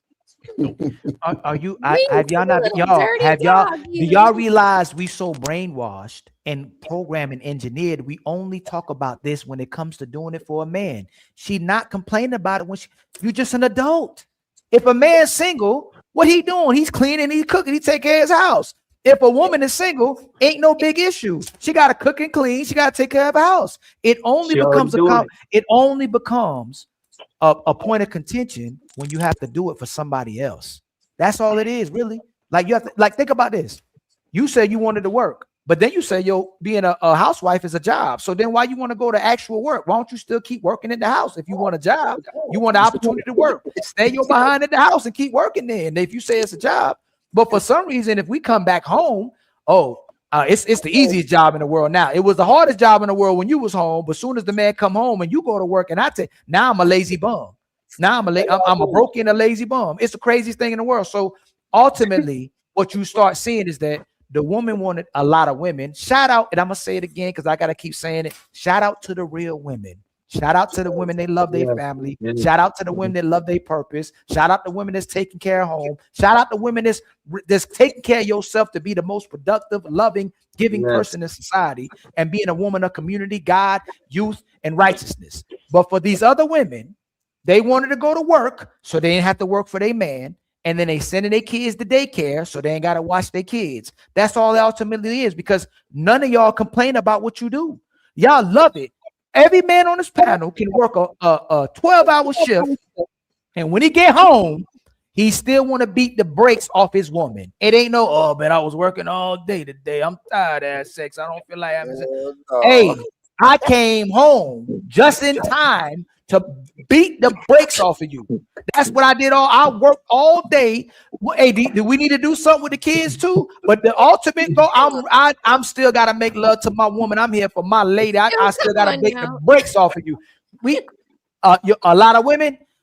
I'm tired. I don't. What is Ted Riley doing over here? I was at home, or I was working all day, or I was with the kids. Man, don't operate like that. Hey, y'all could be at home all day being daddies. Your kid jumping all over the place. You playing with them.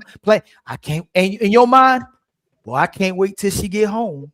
That's man. Hey, correct anybody on the panel. If y'all at home with your kids and your woman either went to work or been gone all day, you be like, well, I'm with my hold on. I'm with my kids. Boy, I can't wait till she get back tonight, boy. Y'all don't be like that.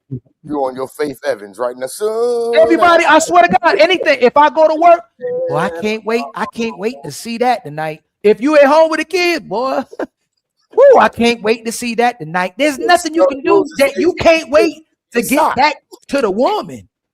So and again, when they be saying that we don't want to sit, we don't whatever, like. We love women. All we talking about, the fact is, we want women to value men and to reciprocate. That's it. And you can't keep up with what I got to give to you. We got enough love for everybody. So all I'm saying is, men just talk about either bad women or women not reciprocating and valuing their men. We don't say we don't need women. We need women.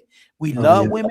And we obsessed with women, and we crazy about women. How the hell I'm not gonna be crazy about no damn woman? You know what I'm saying? We don't say delete black boys. We don't say I don't need marriage. I don't need a man.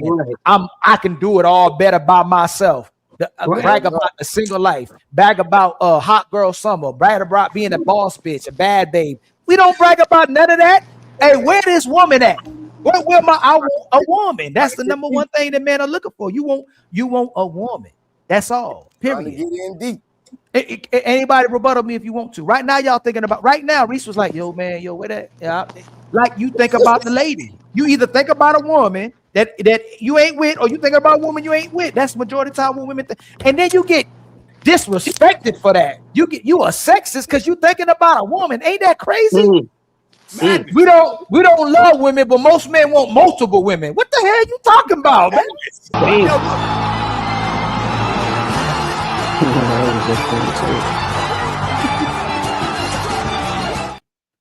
Yeah, you know what I'm saying? Y'all would take on 10 women. We love women, and he used that against us, man. He was womanizer. We love women. Hey, Ali, think about the most hardcore, raw, red pill dude you ever thought of in your life that goes around using the B word and every other sentence and FD. Can't wait to be on the plantation. Even him is going to try to get as much box as he can. That nigga trying to dive deep. And you know what most women doing? Most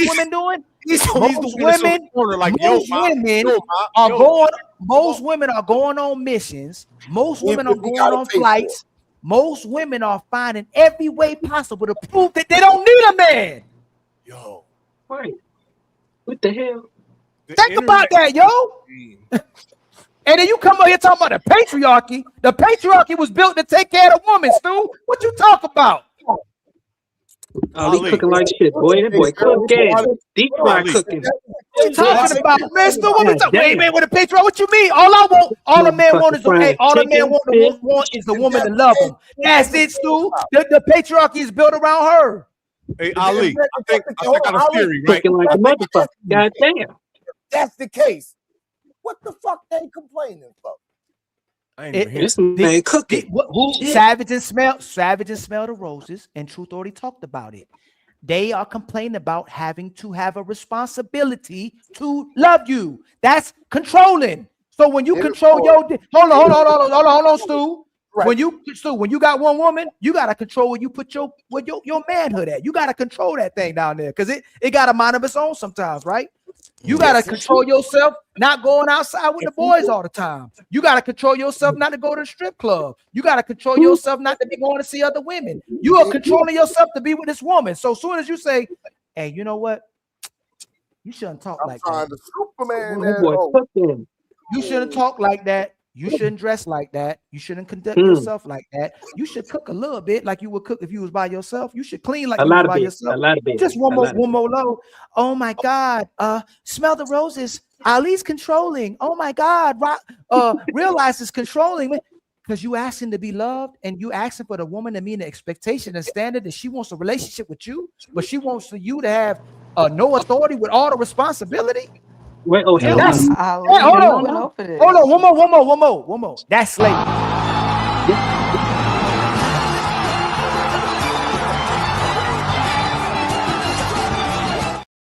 Responsibility with no authority is slavery. Manipulation. We went over this because I said it in the Manipulation beginning of at this its live, and finest. I'm gonna say it again. A lot of women would. Am I on the TV? Well, like I said, a lot of women was never taught that you have to earn a good man, and they don't know that there's requirements and standards that's expected of them to be able to obtain and keep him. Just because you can sleep with him don't mean you can keep him. Just because you could be a guest in his house don't make you a resident in his house. See You what can I'm get saying? dismissed at any given moment. That's just what it is. But I believe what happens is the ego and the pride comes into it, and it's like, well, he wasn't good enough, or he was this, or he didn't want to commit. He was the problem. It got to be everybody but the person that was there. I don't think women want to acknowledge their flaws, and people can't accept accountability. They really don't want to hear something wrong with you. Calm Facts. Can down, I ask Ali. y'all? She gaslighting you. She gaslighting you. Jazz. I'm unmarried with no kids. The best thing I can do with you prove my point is to live for myself. What the hell are you proving by living for yourself? Anybody can live for themselves, Jazz. I can live for myself, Jazz. She's a spinster. When she gets older and she has no husband. Don't go too hard. Don't go too hard. No, wait, but I just made a video about this because what ends up happening is what's happening in Japan. There's nobody to take care of them when they get older, and then they become the problem of the government. Why, hey, Jazz? Hold on real quick. Why should men not just bust nuts 24/7 and care about getting sex if women are designed to live for themselves now? Why the hell should I think about why? Hold on. Hey, hold on, Rose. Slow down, please. Smell the roses. Hold on. I'm making a point. If you're gonna live for yourself, stop calling a man a womanizer. Stop talking about he ain't got no dick discipline. Stop talking about he don't want to get married. Stop talking about he want to be single. Stop talking about he busting down everything. If you living for yourself, don't be mad when men start living for themselves and don't come protecting no woman or caring about no women. It don't make no sense, Jazz. You just, and I know you got a man, Jazz. How can the best thing you do is live for yourself? That don't mean nothing at all. That's why we say when women talk about sex, it don't mean nothing if you get sex. You can get sex all day long. It's hard for a man to get sex, but go get a relationship. Go get somebody to put a ring on your finger. Go get somebody to love you and take care about you. How about that? Go prove to me that somebody else love you more than you love yourself.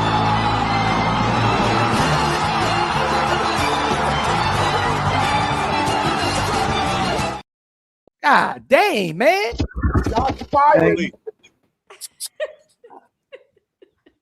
There's no pregnant young people on planet Earth right now. That's a fact. I got y'all thinking. All 7 of y'all shut up and let me finish. Why What you say? Hey, restart from the beginning, so I can you cooking. Let me hear what you said. Go ahead. Okay. There's no pregnant young people on planet Earth right now. None of y'all try to debate that. All 7 of y'all shut up and let me finish. And I have a theory as to why. And Jazz's comments has a little bit to do with it. So we are in full steam. The boss bitch era is at its peak right now, where it's me. Right? I don't see young people trying to holler at each other in the malls. I'm in the mall literally every single day. I gotta go through the mall to get to work. And I'm at like 4 different bus and train stations. All of this going 2 ways every day. I see everybody. No one is talking to anybody, but they're all on these devices trying to get at somebody on the device. The young boys are sitting around on the train in groups trying to holler at chicks on the devices. And I'm assuming that these people are not on their block or in their neighborhood like the way we used to do it back in the day. You met chicks in your immediate neighborhood, sometimes on your own block. You wanted to bang all the chicks in your neighborhood. These dudes don't go after the chicks on their block. Everybody has somebody that's far away, and nobody wants to get pregnant for some reason. So I feel like the women you're going to get horny. You're going to fuck.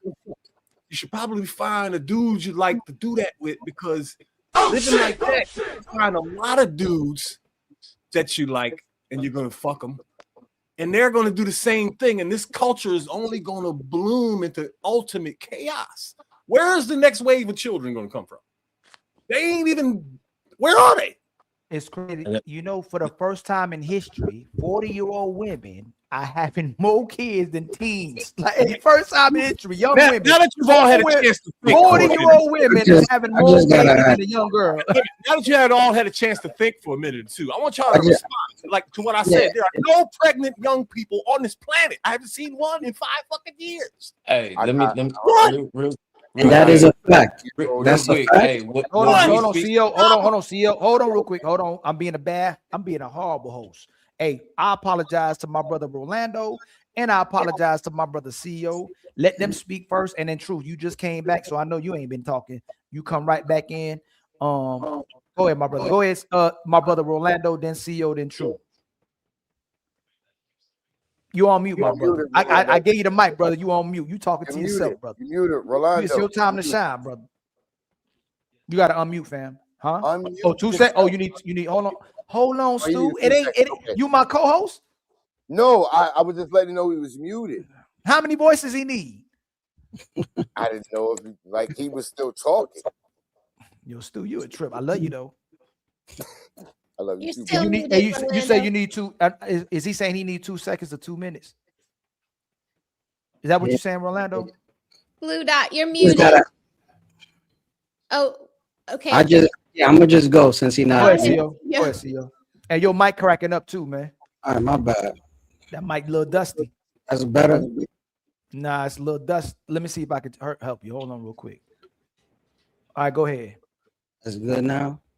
Nah, it ain't good. Hold on. Let me see. It sound like it's a what happened? It sound like there's a short or something. Or your camera running hot or something. Something happened. It don't sound like it usually sound. Go ahead, True. They ain't ready. See, they don't be ready, man. They don't be ready. So what Reese has spoke on, it's. Hey, refresh real quick, CEO. Just refresh. It keeps reminding me of the rat experiment, Ali. It keeps what Reese spoke on, where men aren't trying, and at first it was an explosion, and now we're not dealing with each other because of the being able to connect with each other socially due to these phones. You know what I'm saying? So it's amazing. So I just say, man, I appreciate what y'all do. The conversations I hear on TikTok, those where you can really tell where the climate of the society is going.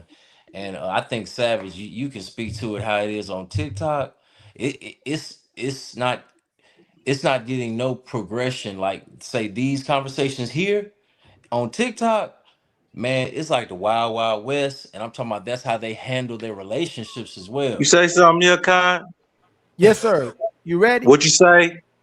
I said, you ready? You can hear me now?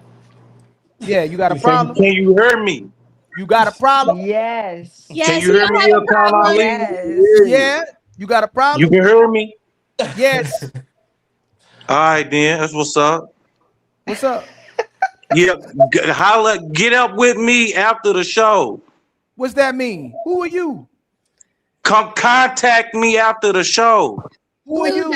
Blue dot. We being peaceful tonight, right? Yeah. Who is that? Well, what's Okay. wrong with saying contact me after the show? What's wrong with that? Your delivery is horrible, fam. He taking it. He taking You it. said my microphone was off.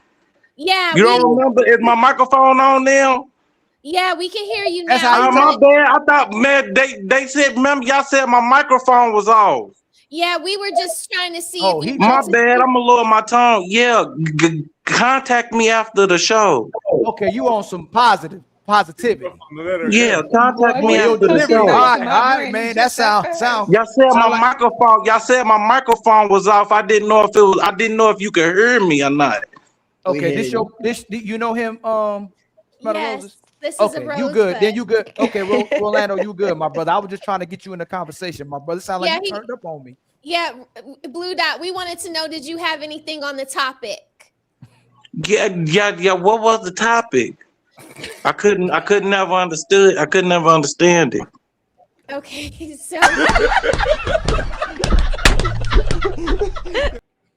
so we were just talking about men's roles and women's roles, and basically, do you agree that there should be like the man of the house? Do you agree with this saying like men should be the ruler of the house or the patriarch of the house, the head of the household, and the women do the nurturing? Do you agree A with woman that line don't of- know if she got a good man or not. Okay. A woman's not gonna follow nothing into a dead road. Period. Oh my God! Ali. Okay. She said CEO, until what? CEO. Hold on. You said she ain't gonna follow until what? A woman is not going to follow. She's not gonna follow President Obama into a dead end. What did you say, nigga?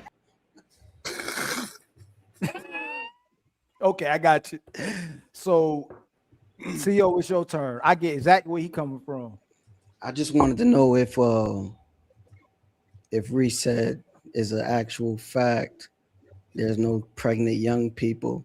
If that's a fact, It is a fact. It is a fact. that's extremely. There's no pregnant young people. Yeah. No, what he means to say He is mean that in general. the He's birth rates saying are in general. declining. Yeah, the birth I knew rates- that. You mean ACO? See, hold on, Reese. There ain't no daycares and nothing. Hey, Reese, you being fun, you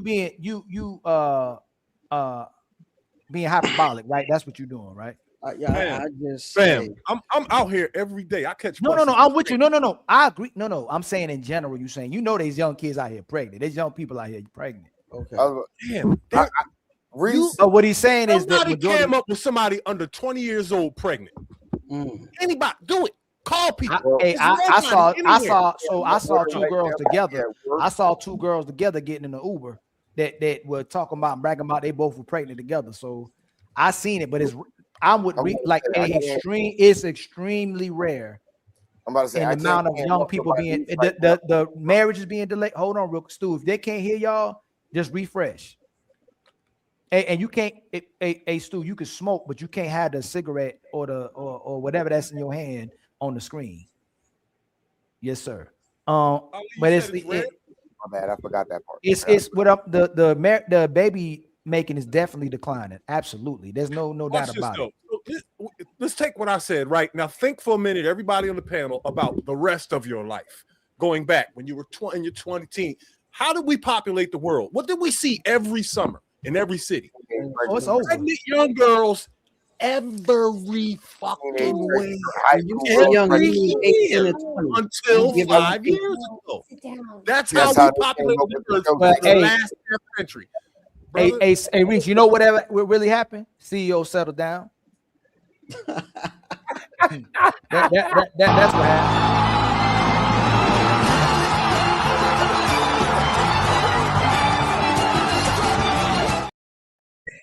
He says CEO ain't outside no more. Nobody getting pregnant, man. That's all. CEO in the crib now, huh? CEO in the crib now, Reese. That's what happened. No, but the birth rate, but the birth rate globally is a problem. Is a problem right now. Where when we get older or our kids get older, there's not going to be people being able to take care of them, and a lot of us ain't gonna have nobody to bury us. Especially, well, I ain't gonna say especially, or we keep talking about them, but like especially, you know who. But people ain't gonna have people burying them in the ground, man. And they think they can die without no family. They're bragging about it. That's what I was saying earlier. That's what's happening in Japan right now. We can make a killing investing in Japan because there are so many families that didn't have children that just died off, and they're giving real estate away for like $1, Ali. That's crazy. That's crazy. Can I speak real quick? All these conversations, I simplify things. So we know the people who were in control. Let me think. The dude that's over Microsoft, they have a depopulation agenda. Are y'all aware? Y'all know that he literally say, "I want to depopulate." So that's one way they did it, and then they did it with the jab. You know, with all that going on, that's one way they did it, and then also with these deletions. Yes. Coronavirus. Don't forget. There's 70. I said deletions. There's 73 million deletions worldwide every year. Where that's a nation.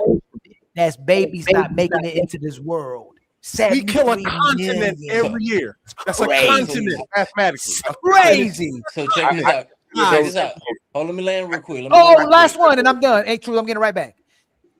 It's more babies that were deleted in the last 40 years than all the men that have been deleted in the last 100 years and all the wars and all the homicides in the last 40 years. Women are diabolical. So that's crazy. That's true. So they do it. And kids come first. Last one. Hey, true. Do kids come first? Most definitely. Family and kids. No. Like based on what's happened in society, does it look like kids actually come first? No. They last, especially with everything that came out in those files and whatnot. So they did it with everything you described on, and then they also did it with the psychological warfare, with the feminism and the self, and I'm gonna put off kids, and I'm gonna put off marriage, and I'm gonna put off things. We got to understand that the opposite of the Most High is at work through the people who control these forms, media, movie, music, the music moguls, where they're teaching separation. I just said, you know that song, "Baby, come pick up your clothes." I have them folks. Look, I love that song. Hey, I love that song. No, but listen. I said for the past 20 years, women, for the most part, have talked about songs that separated. I don't want no scrub. We can go on and on. The video messed it up though, True. The video messed it up, but that song is fire. Like it's about scrubs. Go listen to Pigeons. It's just the harmony. It's about getting a man back in your life. That song is a phenomenal song. I wish the video was better, but that's my song. Ali, I got a question. At first, but look, remember this. Look. Oh, go ahead, True. My bad. As I land, I'm just saying, everything is about doing the opposite of be fruitful and multiply. If you think about it, everything is look at that. Hey, everything is the opposite about a man and a woman being together. I'm done. That's it. I got a y'all question. know that. Look, live spelled backwards. You living backwards is evil. Damn. In order to live, you gotta have some evil in you. I got a question for you, Ali. Here you go. Do you go ahead. Do you believe the abortion numbers that they put out, or do you think they're like they boost them? You think they lie about it? The amount of women that's bragging about it, the amount of women that's getting. There's a girl that interviewed a girl that was bragging about having 10 deletions. So I don't think they're lying about it. I don't think it's they deleted twins.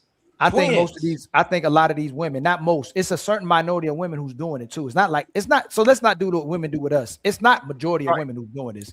It's a minority of women who's doing this. It's not a majority of women. There's not a majority of women who delete kids. It's a minority of women who delete kids. So But we don't do what if a the lot of numbers are real, right? If the numbers are Yes. real, mathematically, what this means mathematically, not trying to be mean, is that the biggest human massacre ever recorded is literally performed every year and improved on because the numbers always go up. I researched it. Every year. That's the biggest. There's never been a human massacre, not the flood of Noah, the slave trade, none of that can even pale in comparison to what happens every year on this earth if those numbers are real. Do y'all understand that? It started in Say that again? 1965. It just started. It literally just started less than 60 years ago. After 65, it started like that. That We're like saying the flood of time Noah only killed a few million people. the time of which when this started, when people started, okay, I have choice, I'm gonna delete my baby, I'm not gonna have, the time period is so short in comparison to how we got here off of all the families built upon. Like we're going backwards. Humanity is going backwards. Less than 60 years built on top of over 300. So you know what the sick part about it is? So what Reese is saying now, Reese, it's 73 million deleted every year, but it's 130 to 140 born every year. If that number starts doubling, we in trouble. Just think about that. So there's 73 million being deleted. It's 130, 140 being born every year. Here's a bad joke for you. If every woman, if they decided next year no one's going to have an abortion, we're going to have real problems. There's going to be 70 million new human beings suddenly. I disagree. Well, we don't have a problem. We wouldn't have a problem. So you could. So when they can't talk even about handle 20 million migrants, what we going to do? No, but that's a lot. Now that's a lot. So you could put the whole world's population in Texas. When they talk about overpopulation, they're lying about that. Yeah. So they lie that. I'm talking about now, resources and immediate we got the resources. we got the resources, man. They lying. They lying about all that. Now that's fear mongering. So matter of fact, if we didn't have immigrants, so Reese, immigrants is what's helping to sustain the country as much as they try to talk about immigrants, because we don't have enough people. We need the influx of people coming into the country because we're not making enough people. When enough people not having babies, enough people not taking the jobs as well too. The immigrants that flow has to be regulated though. You can't just turn the faucet on high. But they lie. Majority of black people, white people, immigrants is not the biggest part of our problems. It's the corporations. It's the corporations. It's the cost of living. It's the fact that people can't survive. It's the inflation. We got bigger problems than immigrants. I agree. It's the people in power is our biggest problem. Our air is the problem right now. Yeah, they try to get us to deflect from the problem by pointing at everybody else. They're not even close to the biggest. I think men and women getting along is a bigger problem than immigration. Nobody said that. I didn't say illegals are making up the difference of children. I said they're helping the country. I didn't say that. We need people. We need the influx of people to come to the birth rate. No, don't do that. Don't do that. Yeah. We don't need illegals though. Right. Who not illegal? Who ain't an immigrant here? No. I mean, like no. Oh, you said illegals. No, I'm not saying. Okay. No, I'm not saying that. Here we Okay, go. be careful. Be but careful. there's still y'all. The majority of people who they claiming are having the problems with the illegals is the people who came over here and didn't get another green card. Most of the people that end up being illegal here are people who came here illegally and now they're illegal. That's what's happening. They didn't get their Most of the people here that's coming here ain't coming here the wrong way. That's a lot of them just didn't. But it's still a crime. I'm not taking away from the fact that if somebody comes over here, it's a crime. If you come over here illegally, you came over here illegally. But majority of people that they're talking about illegal are people who came in illegally, and then they ain't redo them papers to stay in the country. But they still working. That's the key. You understand the playbook though, right? Well, yes, but hold on. If you want to get a kilo across the border, you put it on the bread truck, you put it in the middle. I got all the other bread around. I got a family. I got a family. I got to love, take care. You said, you know what I was thinking about all night. You know what I'm saying? I'm gonna have to try to get to that soon tonight. The lady. Oh, I'm sorry. Yeah. We got 5 more minutes. So anybody got any final words? And by the way, I'm gonna say it over and over again. We love our women. We love our women. We love our women. When we had these conversations, we are talking about the certain women that it applies to. If it doesn't apply, let that mother fly. And you should be on our side when we talk about them type of women anyway. But that's a whole nother. Just like when you talk about the deadbeats and the people who delete and the people who disrespect and put hands on each other, people who violent, toxic, and all that, we don't like them either. So you shouldn't like the women we talking about as well either. I'm gonna get out of here. I hope my cap cut working now. My cap. Anybody cap cut now? Anybody cap cut not working? Yeah, well, let me look at it. But I want to say this because you want to get out of here, Ali. I want to say this. I'm gonna get out of here. Savage, smell the rose. Mrs. Smell the roses. It is an honor and a pleasure to actually share the stage with y'all too. I love your perspective. I love how you hold women accountable. You're unafraid to hold yourselves accountable. We need more women like you in today's society. Keep being who y'all are. You'll always have respect and love for me. It's a pleasure to meet y'all. Thank you all. Ali, Breeze, my Philadelphia Targaryen brother. Are you close to your father? Not really. Does he even return your call? Thank you. Thank you. I'm gonna end it on this note, and I'm gonna keep it real simple. You can't love nobody until you love yourself first. You can't accept yourself until you take accountability first. Don't ask or look for nobody until you've done the work within you first. If you don't like who you with, it's because you was the problem first. Ooh. Love you. Anybody else? Me too. I'm gonna get out of here. Auntie. That did it right there, Ali. Big 12's in the chat. Shadua Sanders. What's up, Auntie? Yeah. Yeah, appreciate y'all. Y'all take it easy. Be like. I gotta read these super chats. All right. I love y'all. I'll see y'all on the next one. All right? I love y'all too. Hey, shout out to everybody that came and rocked with your boy. Y'all are all family to me. Even the people who don't agree, y'all still family. All right. Let's not make it too personal. Let's not be throwing at homonyms. Let's not get crazy with each other. We trying to have a productive conversation and a productive show where everybody can come up here and build. All right. Much love to all the contributions, the donations, and the support, man. Much love to the people who was watching on Smell the Roses side. I think people was watching on Stu Vision side. People was watching on Tia side. Much love to all y'all. Much love to everybody that came through. Hopefully y'all stay around. Y'all know we don't play around.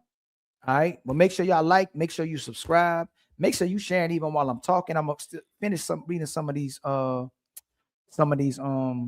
rest of these super chats, man. And while y'all leaving, man, shout out to J Mill, Jay Tillman. Shout out to William Graves. Shout out to Smell the Roses. Shout out to who is this? Kate Clapzo. I'm trying to say your name. I got to show love to everybody. J Rob, Construction Icon. Sorry you couldn't come up, my brother. I don't know what was going on with your system. J Rob, Bernard. Y'all ain't even on my side. Still gonna show y'all love. Al Screen, Jazz. You know I love you, Jazz. Even though Jazz, boy, you making the headlines, ain't you, Jazz, boy? William, my brother. Is that real authentic? Is that, I hope you ain't the one. I hope that ain't you that been doing. It might not be you, but I think it's you, but you might not be you. My brother Ricky Beavers, First Cause, my brother Mick the Most, becoming the legendary Untouchable, Bill of Rights. Am I missing anybody? I don't want to miss nobody. If I miss you, I'm sorry. All right. Neff Form, DJ Torch, T.O., Twan, Drobo Knot, Wolfie, Wolf Stack, Leslie K, Put Up to Work, Stu, I Funny, Summer, I Tone, man. Much love to everybody, man. I try to get to everybody. All right. I'm gonna try to get love to everybody. Much love to Savage, much love to Smell the Roses, much love to my brother Real Eyes, much love to my brother Stu again. If I didn't say it. Woo's Dragon, keep doing good work. I'm trying, my brother. I'm trying, man. They be out here hating on your brother. You know, I'm just trying to tell the truth, you know. Savage, again, thank you for coming through, my sister. Let's finish reading these, all right? My brother T.O. was the sponsor of the show with $55. Much love to you, my brother. I truly appreciate that always. You know I do. Let me see. I think we was right here. Zero Fallout with the $5 super chat. They said it out loud at the WEF. You will own nothing, eat bugs, and like it. They ain't even trying to hide it no more. Good Lord. I construct still asking for the link. The link ain't working. Chef Chapino. Salute family. You and Fatty pulled off the hoax of the century, aka the great filtration. Well,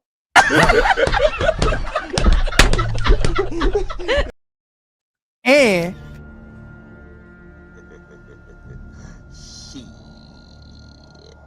Got your ass. and then Twan, yo, who live? Is somebody live? If I can do a restream, Smell the Roses, are you going live? Who live right now? Let me see who I can send this to. Smell the Roses, are you gonna stay live? Oh, you know what? I'm gonna send y'all. Is Nino going live today? Let me see. Nino, you going live today? 9 o'clock today. No, Nino not going live today. I think I'm gonna send it to my brother Stacy Prince. That's why I'm gonna send it to my brother Stacy Prince, man. Let me see. Tia. I'm sorry. I did not try to click on this.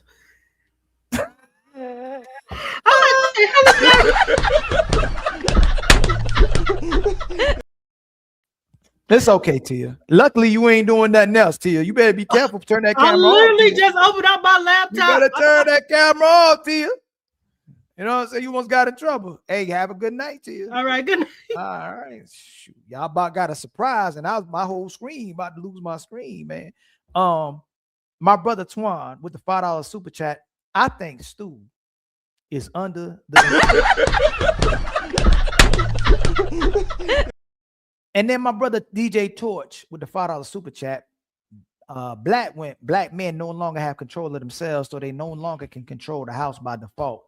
Some can and some cannot. Man, brother, I don't think that's the case, my brother.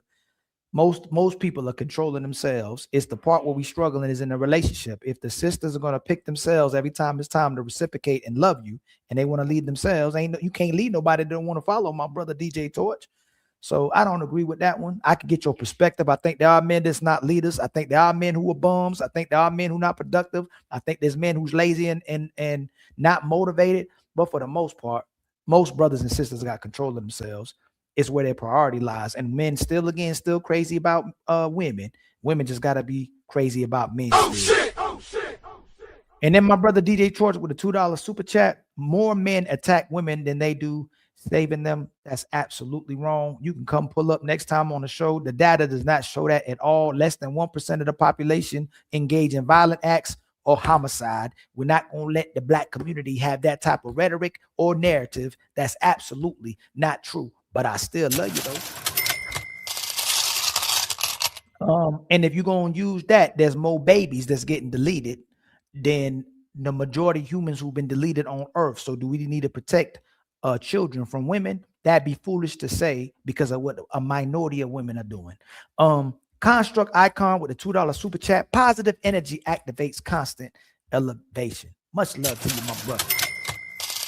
And then my brother, is that T.O. again? T.O. Hold on, T.O. I want to make sure yeah, T.O. Okay, my brother T.O. The median age in the United States has risen to approximately 39 to 30, 39.1 to 39.2 years. That's crazy. Oh shit. That's crazy. My brother Wolf's Dragon with the $5 super chat. Keep doing the good work, man. We're gonna keep trying to do the good work, y'all. I appreciate every one of you, even the people who disagree, even the people who hate watching. Y'all know I still rock with y'all. Y'all know I still love y'all. And even if you don't agree with everything that's going on, know that I still support and love the people. Sometimes you gotta love people from a distance as well too. What I'm gonna do, I'm gonna send y'all, let me see, to my brother Stacy Prince. All right, tell him Ali sent y'all. All right, tell him Ali sent y'all. Let me see. I think he got my brother Obsidian in the building. All right, make sure y'all say Ali sent you. All right. My brother Stacy Prince be making the headlines as well too. All right, let me see. If I can find a redirect. Now look, Fat, I was about to send it to Untouchable. I don't see Untouchable online. I do not want to get fired and be kicked off the Untouchables again. That's why I really got kicked off, because I didn't send redirect to one of the Untouchables. Let me see. Where we at? All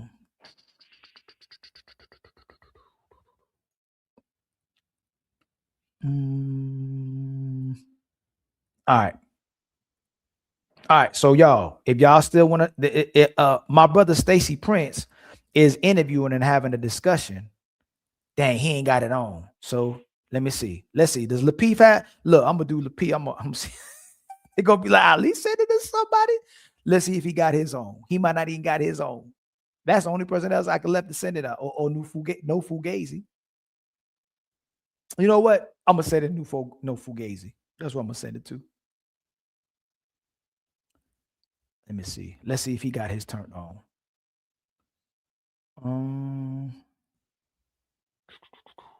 Y'all want to watch no?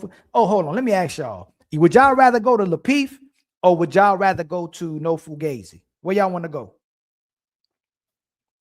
Where y'all want to go? Y'all want to go to Lapeef or y'all want to go to No Fugazi? Where y'all want to go? Where we taking y'all? And that's if Lapeef even worked. Hey, Smell the Rosa, you so funny. Let me see. My brother Stu say I don't drink beer. I drink that yak. Okay, we're going to Lapeef. All right, we're gonna go to Lapeef. Let's go to Lapeef. We're gonna go to Lapeef. Customization, redirect, and let's see. We're gonna send the Lapeef. I don't even know if he even taking it either. Ain't not like that. Pause. Let's see. Nope, he ain't got it either. Dang, these people that say, oh, we don't even care about the alley-oops. Let me see. Next one. Hey, the only one we can try is Cooley. And he might not got it either. I bet. Let's see if he got it. He a smart man. He got it. He got it. So we going to Cooley, y'all. All right. Tell him Ali sent y'all. All right. I love y'all. Oh, Cammy live. And Coco's still in the back talking about she coming back. Coco, if you don't go nowhere next stream, Coco. Hey, great job being a great mother, Coco. Great job being a great mother. All of y'all, all the mothers and fathers, man, much love to y'all. Okay, so we gonna send everybody to Cooley. All right. I love y'all. I'll probably see y'all tomorrow, maybe. I'm gonna help my lady around a little bit tomorrow, around the house a little bit, because men ain't just oppressive. Men ain't just trying to take care of women. I appreciate my woman holding it down. So maybe I'll help her clean tomorrow, take care of the house a little bit. You know what I'm saying? Because we ain't patriarchy or whatever my brother Stu was talking about. We can help our ladies around the house, right? Okay. Oh, my brother Construct with the $2 super chat. Savage in the Wabbit onesie, though. Let's bounce. What? Oh, what you talking about? I'll see y'all next time. Y'all want me to, I'm gonna end a little bit with the outro. I missed that song. I ain't get to play my song. And then we going to No Fugazi. I'm gonna just play a little bit.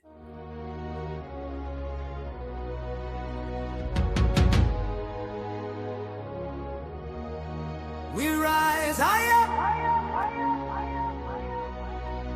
to the fire. Untouchable empire. Untouchable empire. We rise higher. Untouchable empire.